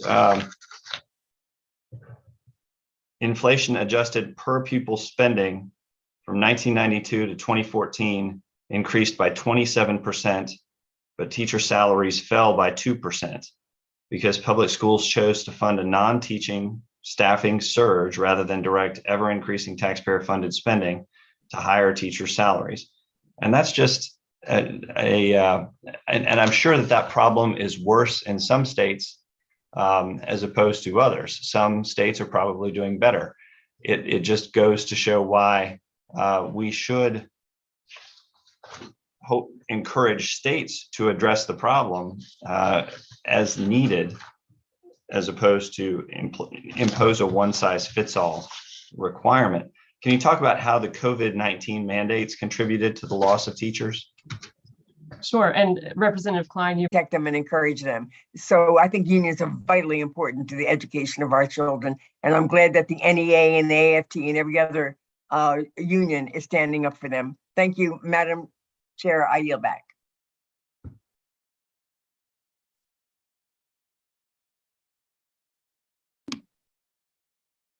Thank you. Congresswoman Lee. Oh, wait a minute. Hang on a second. I'm being told here. Excuse me, technological difficulties appear to have arisen. We can't proceed with a fully virtual hearing until the live stream is working. Unlike a situation where one or a couple of remote members are unfortunately left out of participating in a hybrid hearing because the equipment in the hearing room breaks or their equipment at remote location breaks, having a virtual hearing with no live stream breaks House and committee rules that have no flexibility, apparently. It's about, it's working. Is it working now? Give me a break here. Come on, guys, with this technology. All right. We're done, guys. We can move on. Congresswoman Lee, go. Thank you, Madam Chair. Jeez. And thank you, Laura, and our ranking member for this hearing. Boy, what a day. Let me also thank all of our panelists for being here today, especially, and for your tremendous work and leadership in securing the future. And that's what you're doing. And let me associate myself with all the remarks about the tragic, horrific massacre yesterday. Gun violence is continuing to kill students, teachers, and staffs. It's an epidemic. It's a public health epidemic, and it's got to stop. And I'm getting so worried that this trauma is settling in and people are becoming numb to this. And I'm wondering now, just in terms of a barrier to the teaching profession, how are teachers now viewing the epidemic of gun violence in terms of wanting to go into the profession? I mean, this is heartbreaking. And so we've got to move quickly on legislative solutions, which my colleagues have cited. So let me just ask Dr. Carver Thomas a question following up with Congresswoman Bonnie Watson-Coleman. And good to see you, my sister from Oakland, California, my constituent who's doing a phenomenal job with regard to students of color and teachers of color and being able to not only relate to these students, but also to teach a curriculum that empowers students to learn and makes it more interesting in terms of reading. I did not have one Black teacher until I got into college. And it was awful because there was no connection to, for example, Black history in the curriculum or African history, no connection to who I was as a human being, which really created a lot of trauma for not only myself, but most Black people who are my age. And so can you talk about just the relationship between teaching one's history also in the context of having teachers of color being able to teach one's history within the context of teaching everyone? And then secondly, with regard to the Augustus Hawkins Center of Excellence, I had the privilege to work for Congressman Ron Dellums and knew Gus Hawkins very well. I spoke at his memorial. I cannot believe that this is just the first time we put $1 million per grantee into the program. This committee did. So can you just tell us what we need to do given the importance of HBCUs as it relates to teacher education and our young people? Because HBCUs really train, 50% of the nation's Black teachers.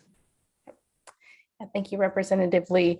I want to reiterate the importance of teachers of color as cultural translators, that teachers of color are able to connect what their students are experiencing to what they're learning in the classroom.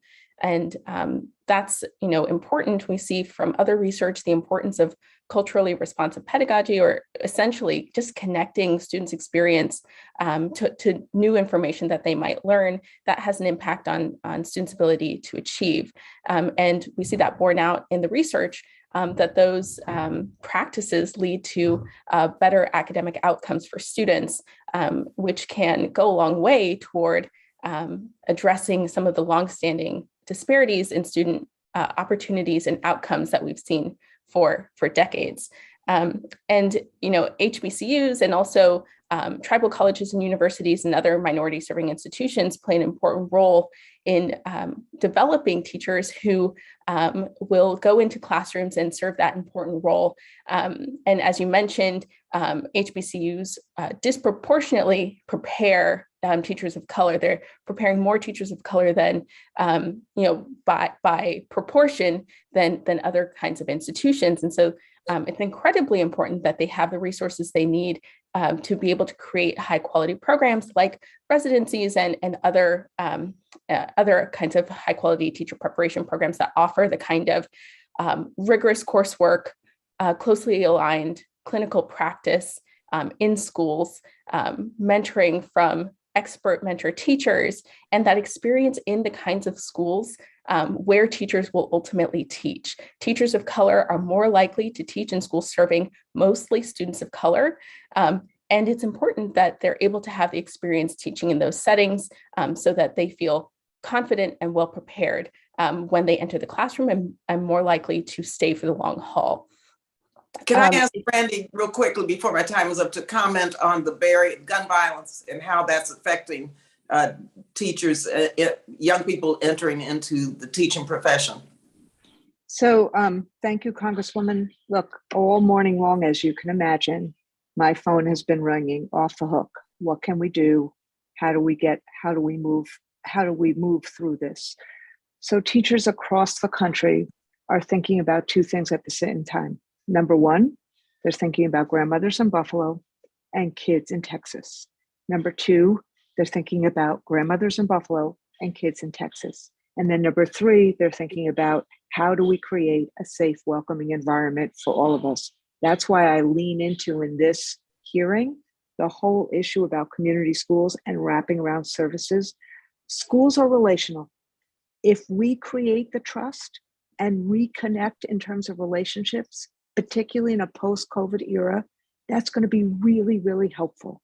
And that's what teachers are thinking about, not hardening schools, not arming themselves, but how we can create a safe, welcoming environment. Thank you. And thank you, Dr. Carver Thomas, very much, both of you, for your response.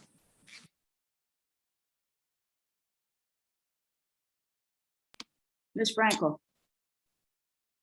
Hello, Madam Chair. Thank you for this hearing. Thank you to all the panelists today. And I'm going to follow up with something Ms.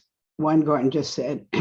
Look, I'm going to express, of course, my just heartbreak for the brutal murders we saw yesterday in Texas and also across this country just in the last several weeks. Because what we're seeing is not just a proliferation of guns, we're seeing a proliferation of hate. I come from Florida. We have a big teacher shortage. It's predicted to be about 9,000 teachers next year. We call ourselves a sunshine state. It's the sunshine state except in the classroom. We've had two policies that the governor and the legislature have just enacted, Ms. Weingarten. I'd like to get your opinion on them. There's a bill that bans any classroom discussion on gender identity, sexual orientation in grades K through 3, and bans discussion that any parent might find inappropriate in grades K through 12. It's been called the Don't Say Gay bill, but obviously it's much more than that. And then there's the Stop Woke Act, which limits workplace and classroom discussions on race, gender, and oppression, stifling education and a dialogue about race, diversity, inclusion, and truths in Americans' founding. In other words, I mean, they banned something like 40 math books because they actually asked the question, one of them, how do you feel about math? So you're not allowed to understand what children are feeling, respecting their family life. And I'm just wondering how, if you've thought about how these restrictions can contribute to recruitment challenges and driving teachers out of the workforce. So, Congresswoman, as you can imagine, of course I have, but part of what's happened over the course of generations is that when there is uncertainty in communities, there is fertility for a cultural war in schools. You saw that back in the Scopes trial, years and years ago on the issue of evolution versus Bible studies. And I say this as someone who is married to a rabbi and very religious. You see this now in terms of the anxiety that parents have, and it's fertile ground because of we have to make sure that we help kids recover and thrive in the aftermath of COVID.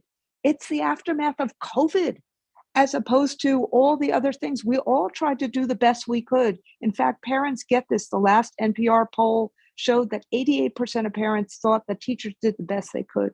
So what we need to do is create an environment in schools where kids are free to dream and free to think and free to be themselves. And that's why the Don't Say Gay law is so negative, because how does a teacher, if a child says something in a class that's under, grade 3, what is a teacher supposed to do? And it hamstrings the relationships between teachers and kids. And in terms of history, I'm a history teacher. We have to teach honest history. There are people right now who can't figure out how to teach about what happened in Buffalo because there are things they can and can't say. We have to trust our kids and make sure parents know what we're doing to actually make sure that kids feel the relationships, the agency, the empathy, so that we can be a more perfect union. We got to trust people to be able to do this. Yeah, I thank you. And, we don't know yet what the motive was for yesterday's shooting. We do know that some of these other shootings these past several weeks were definitely racist in nature. And we've seen that, for the past several years. I mean, certainly mental health issues. But just getting back to this Florida law is, if it seems to me, if teachers have to be on pins and needles, that they can't say anything that would make somebody uncomfortable because they talk about racism, is just an idiotic law and really is going to cause more racism, more hatred, more violence in this country. And with that, thank you all again for being here today. I yield back.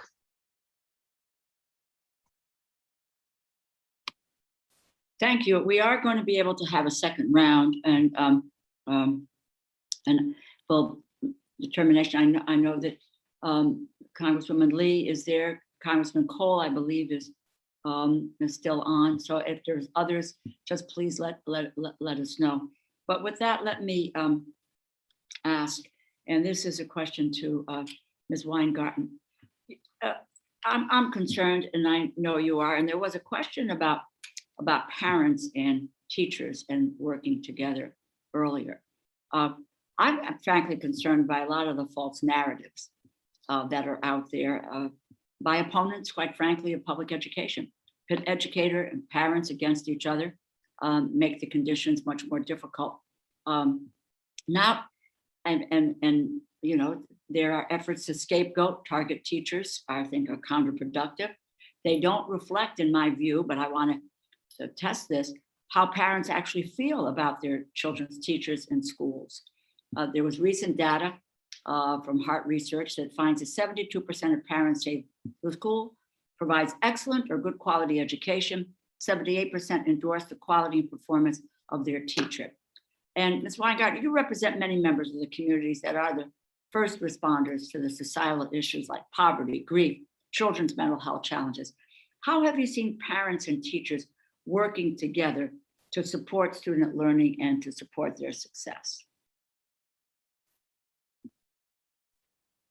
So when you look, parents had, and I don't disagree. I actually agree that hybrid learning was one of the worst things that happened. And many of us, and I think my record, I can only speak for myself, is pretty clear about from April 2020, wanting to see how we could get schools reopened. I served on the Cuomo task force to get schools reopened in New York. I wrote endless numbers of op-eds about it. And safety was one of the ways that we did it in a very, very uncertain time. So the question really becomes, how can we create the parent-teacher partnership that is absolutely essential for kids to thrive? And we do it in lots of different ways in lots of different places. But schooling is one of the only places that government gives to parents to actually help their families. And so we have to, on a local level, this is part of the reason why, Chair DeLauro, your bill for full service community schools is so important. Because if we can get the Title I coordinators the money to wrap services around, to have 25,000 of these community schools, and Jeff Canada has taught about this too in terms of the charter sector. If we can actually do this, we have an infrastructure by which parents can always feel comfortable in a school, always get answers in a school, have the kind of childcare that Representative Clark was talking about. Those are the kinds of things we need to do. We need to make sure that the parent-teacher relationship is one that is open and one that is really respected. And what we see is that schools that work have that. And that's what we're trying to do all across the country. I'm excited to hear you talk about the community schools, because as you know, we put in $75 million for community schools for 2022.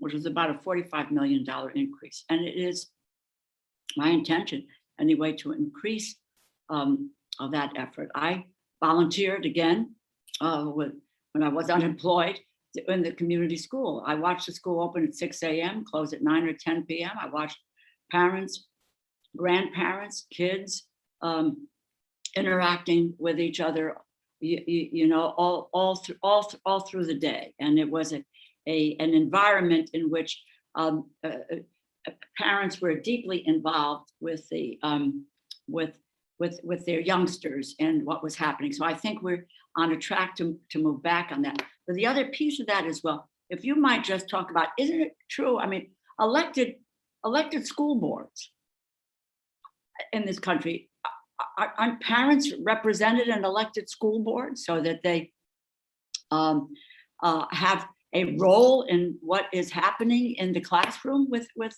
their kids, and they're on the board, but their kids are in the same school? Look, I'm a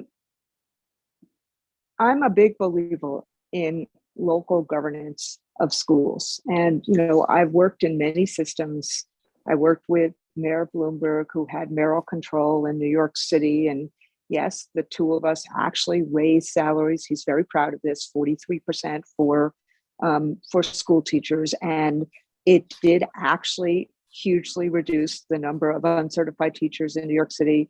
And Dr. Burke, it actually did hugely raise scores the next year after we did some of that work. So but what happens is that when you have local boards and you create trust, it doesn't, every parent has issues that they're struggling with. Every teacher has issues. That it is a tough time in America right now, but it creates trust to have local boards elected by people in the community, and trust is what we're going for. The more, and we see that opponents sometimes say, like Christopher Rufo and others, that they're trying to create distrust to actually, disconnect people from public schooling. But public schooling is something that Republicans and Democrats and independents really think is important in communities, and the boards and locally elected boards help create that trust. Thank you. Congressman Cole. Thank you very much, Madam Chair. And again, thank all of our witnesses. This is a really good discussion. Let me go to COVID first, and I want to do this without pointing fingers at anybody, because I think we were dealing with an unprecedented situation, and people basically did the best they could wherever they were at. And we've learned some things. My personal view, shutting down schools was probably a big mistake. And we have, in my state, two different examples, because the two largest school systems in Tulsa and Oklahoma City did shut down, but most of the rest did not. They shut down early in right at the end of the school year in 2020, but most of them reopened in the fall of 2020 and remained open under difficult circumstances. And they seem to have better results, honestly, in terms of their kids and all the social problems that we've explored at length in this community. So I'm just going to ask each of you, if you had one or two lessons learned out of COVID, I'd be very interested in what we should think about going forward, should we ever confront something like this again. And hopefully we don't. This was a once in a century event. So we may even in some ways be overthinking it right now. But we know we're going to be dealing with it on this committee for a long time. And we know in your school systems, you're going to be dealing with it, because the after effects of this thing has a very long tail to it. So let me start, Ms. Weingarten, with you, and then anybody else on the panel. You got a couple of suggestions of things we ought to think about, lessons learned from COVID. I'd love to hear them. So number one, and thank you for the question, Congressman Cole. Number one, we need real consistency to the extent possible in what the public health positioning is. People were very confused, particularly at, yes, COVID changed and the rules changed, but to the extent that we could have real consistency coming from all quarters, that would have helped create trust would have been very, very helpful, because because we believe that safety and resources were the way to reopen schools. And there were many of the people on this committee that I had many conversations with about how we create both safety and in-person learning. That's number one. Number two, we learned how to trust teachers a lot at the beginning of this pandemic. There was no real platforms in lots of different places. There had been lots of virtual learning beforehand. The former Secretary of Education pushed it really hard, but we learned how to trust teachers a lot. Let's not stop trusting teachers now that we're back in person. They were ingenious, they were creative, so were bus drivers, so were food service workers. Let's actually trust them the same way we did when we were in an unprecedented pandemic. Thank you, Ms. Carver. Thomas? Thank you. Doctor, I should say, I'm sorry. It is Miss, thank you. So I think something that we learned from the pandemic was that there's a sort of a distinction between short-term and long-term solutions to shortages and all of the staffing issues that we've been dealing with during the pandemic. And, you know, the teacher shortage far predates the pandemic and was really exacerbated by the pandemic.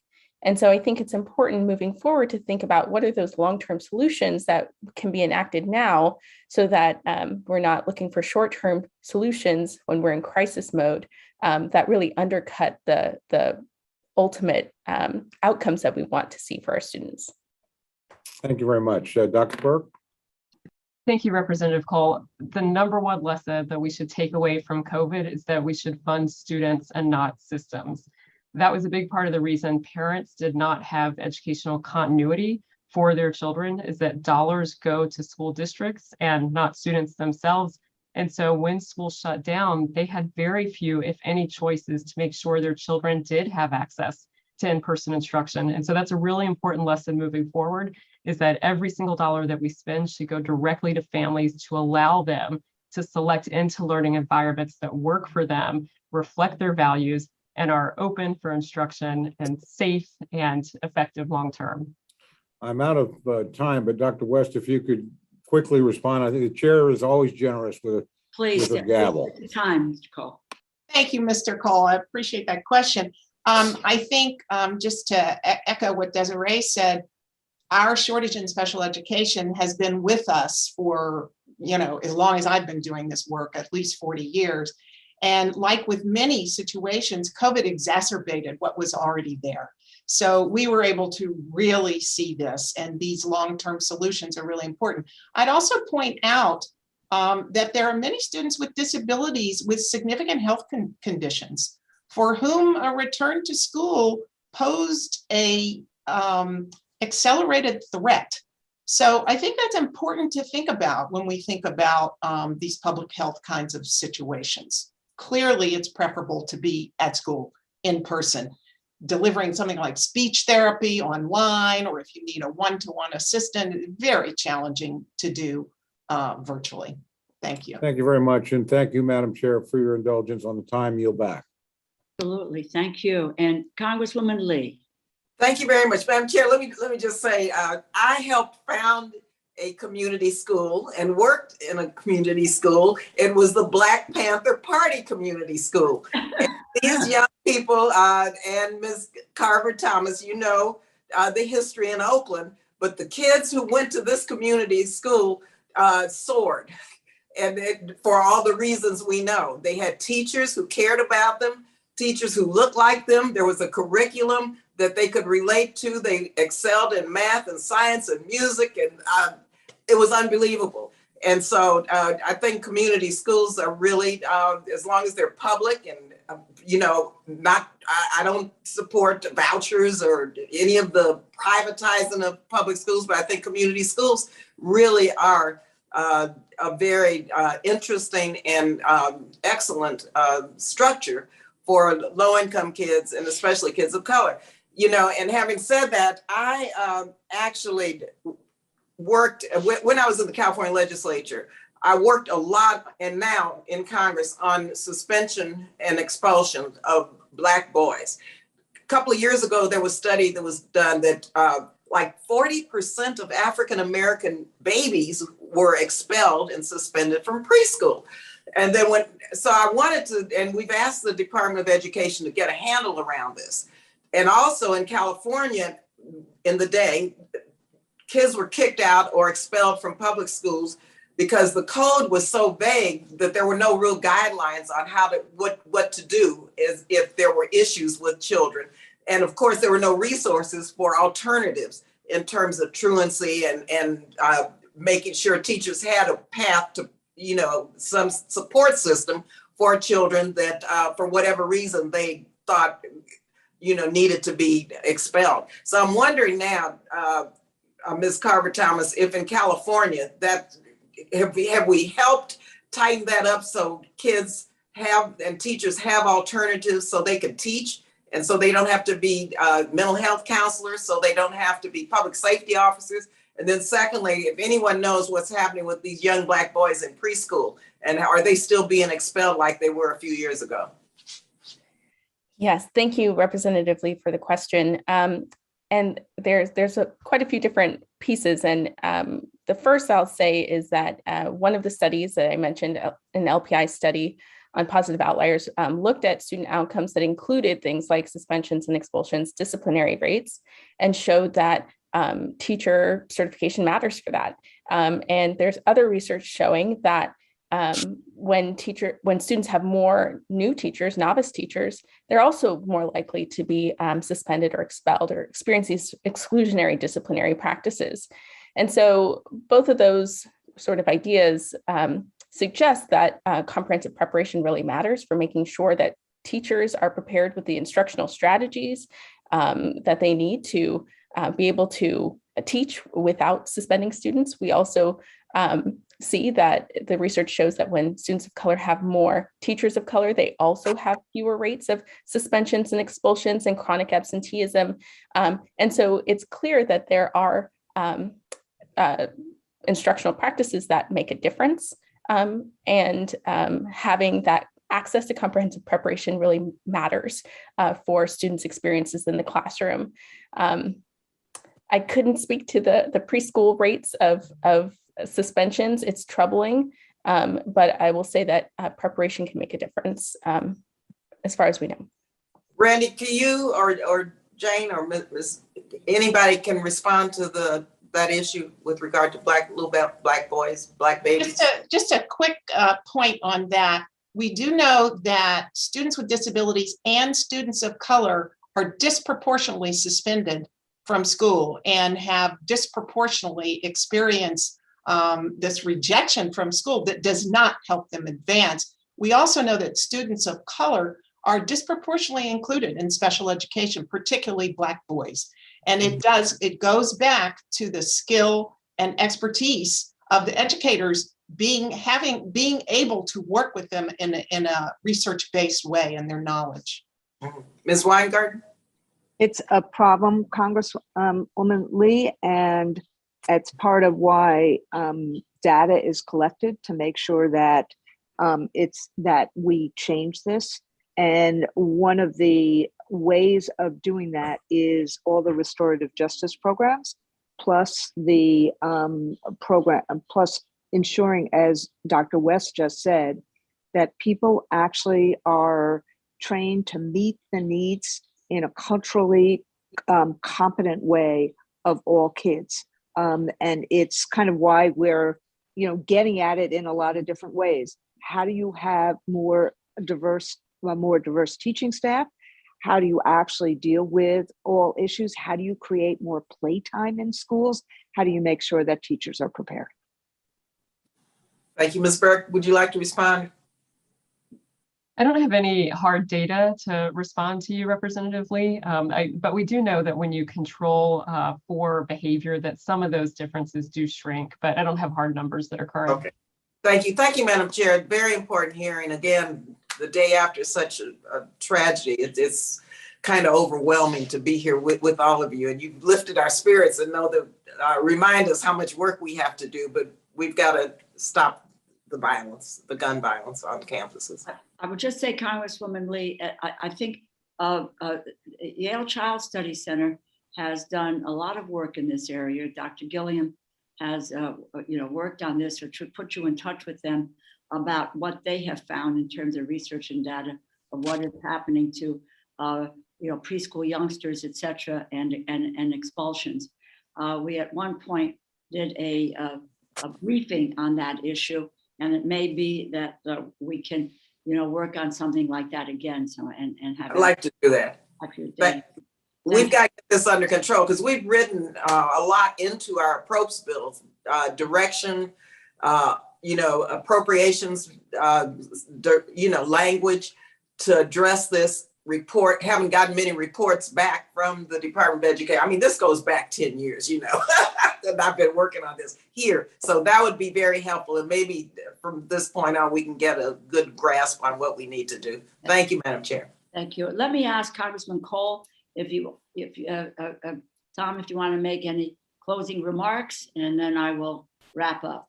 I will quickly, Madam Chair. First of all, thank you again for the hearing. And I marvel at my colleague, Ms. Lee from California, because it's 4 hours earlier out there. And so when you get up that early to participate, just I'm here, Mr. Cole. Well, okay. I still marvel at your stamina anyway, but kudos for anybody that's out west that managed to tune in to our hearing for any length of time. But it's a very important hearing, and I want to thank each of you, our witnesses, for taking the time. It has been a difficult day, and we've all acknowledged that.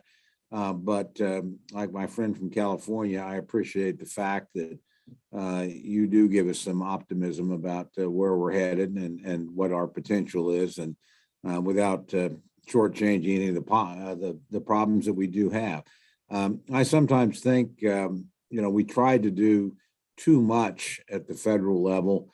And I'm not talking in terms of money. I've often thought we just have too many programs and not enough money. We'd be better off to narrow down on a number of programs and spend the same dollars that we do today, rather than spread ourselves quite as thin as we do. But that's probably the subject of another hearing.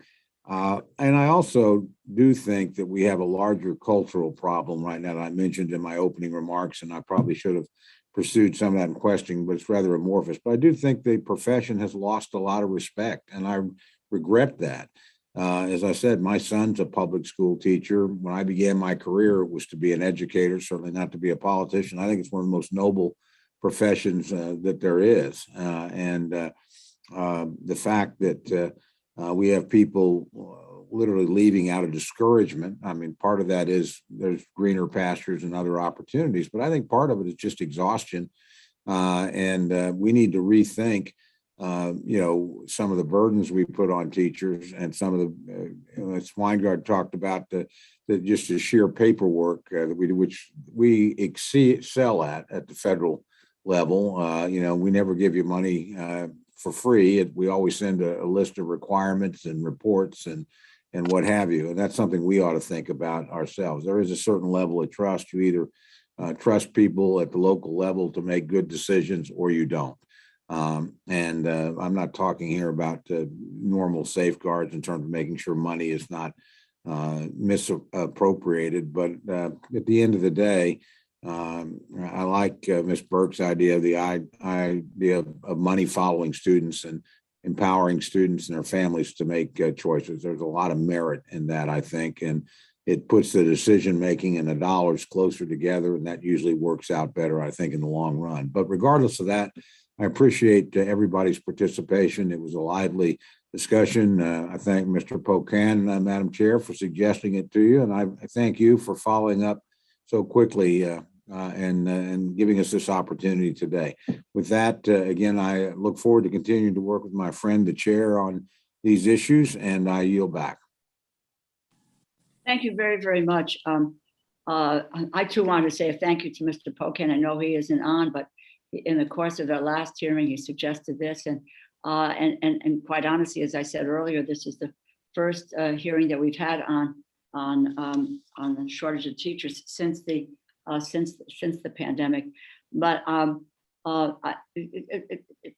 two things let me just say. I mean, this has been such a really elevated conversation, and I really appreciate the richness of it and the discussion. Something that the ranking member said is that, always revered in our society were teachers. For most families in a, other generation was, wanted you to, pursue teaching. That was the thing to do. And especially for women, that was very, very true. And I think that Ms. Weingarten's, comment about how would you advise your child or your grandchild to go into the teaching profession? How would you want to give them that sense of the nobility of the profession? And we have lost. Yeah, Chris, how are you? We've lost a lot of that in recently. And what I think is that what we focused here on today is that a teacher shortage is a national crisis. It existed before the pandemic, and it was exacerbated by the pandemic. Retaining teachers is a crisis, and what we need to try to do that. So how do we address that? And I think that, again, with the richness of this conversation has been the suggestions that we've had from witnesses: comprehensive preparation, service scholarships, teacher residencies, mentorships, induction support, improve teaching conditions, grow your own programs, dual certifications, more planning time, reduce class size, improve teacher pay, special education. How do we train more people to be special ed teachers? Teachers of color, how do we, that's a big issue today. Expand access to collective bargaining, expand community schools. I'm so proud that we are having a resurgence of the importance of community schools. We did that a number of years ago, and then they just shut down. And they were vital and dynamic, and then creating that atmosphere for students, children, families, academics, teachers coming together in a place. Mental health support, investing in critical preparation programs. I mention all those because I want to say, and this is encouraging, that we are looking at the federal level recently, and this committee has really made some investments, and that is in teacher quality partnerships, which we increased about $16 million. The Hawkins program, my colleague Congressman Lee, it's $8 million, but it's the first time we've moved in this direction with the Hawkins Centers of Excellence. IDEA, personal preparation. I mentioned community schools, the $75 million. School-based mental health, which we are investing in. And a number of these suggestions that you have made come under these categories, and so that we have an opportunity to make the investments at this time in areas that have really been either flat funded or underfunded for years, understanding the breadth of the problems that we face today. And the fact is, we need to prioritize these investments and understand their value in terms of the system that educates our young people, provides them with the opportunities for their future, gives them the path to success. And there is no more noble calling, there's no more greater achievement. Everyone here, parents told them to get an education. You get an education, you can succeed. And that's what you're all in the business to do. And we have done money with one of the biggest increases had been for HBCUs and MSIs. I only say that because I feel good about that we are on track. I want us to be able to, to do more. And when I think about what happened yesterday and how we go forward, because we have to go to go forward, that we have to reassure. We're not talking here today about gun violence, but we need to address that, and the Congress needs to address that in a very serious way. But we need to assure teachers that they are safe and their families know that they are safe. And the Sandy Hook tragedy, a young woman named Victoria Soto, she, protecting her students, was shot and killed. It may be the same circumstances for the young woman yesterday, who had 15, 17 years of teaching. Talk about an experienced teacher. So we have to assure teachers and their families that yes, they are safe, and we respect them and respect what they do, and put aside those who want to just foment dissension amongst our teachers and our parents. For our students, what can we all say? So I never went to school. I went every day. We all did. Never for a moment did either my parents or I felt I wasn't going to return home that day. And today, it lives with each one of our kids, and it lives with their parents. This is a moral responsibility that we have to address this issue. And to the extent that we can provide at the moment, not only the solace, not only the thoughts, not only the prayers, but addressing this situation. And I'll speak for myself, and I don't know where everybody else is, that we cannot ban assault weapons in this country is pretty much something that I cannot abide. But we need to provide also the kinds of mental health, the kinds of efforts that can reassure people, and the kinds of things that reassure people that our schools are a safe environment for their youngster and for the people who teach our youngster, because after parents, teachers have the most time with our children, spend the most time with our children. And we cannot ever forget that, and we cannot ever understand the commitment that they make. We want to work with you. We're willing to address these issues in terms of the various shortages and gaps in the current system that we have. We're trying, but we can try harder, and with all help, we can succeed. So thank you so much for giving your lives to this profession and making sure that our kids are well educated and can realize their dreams and their aspirations. Thank you so much for today. Thank you, Madam Chair. Thank you, Ranking Member Cole. I have to Thank you very much. bring it to a close. Thank you very, very much. Thank you. A pleasure to be here.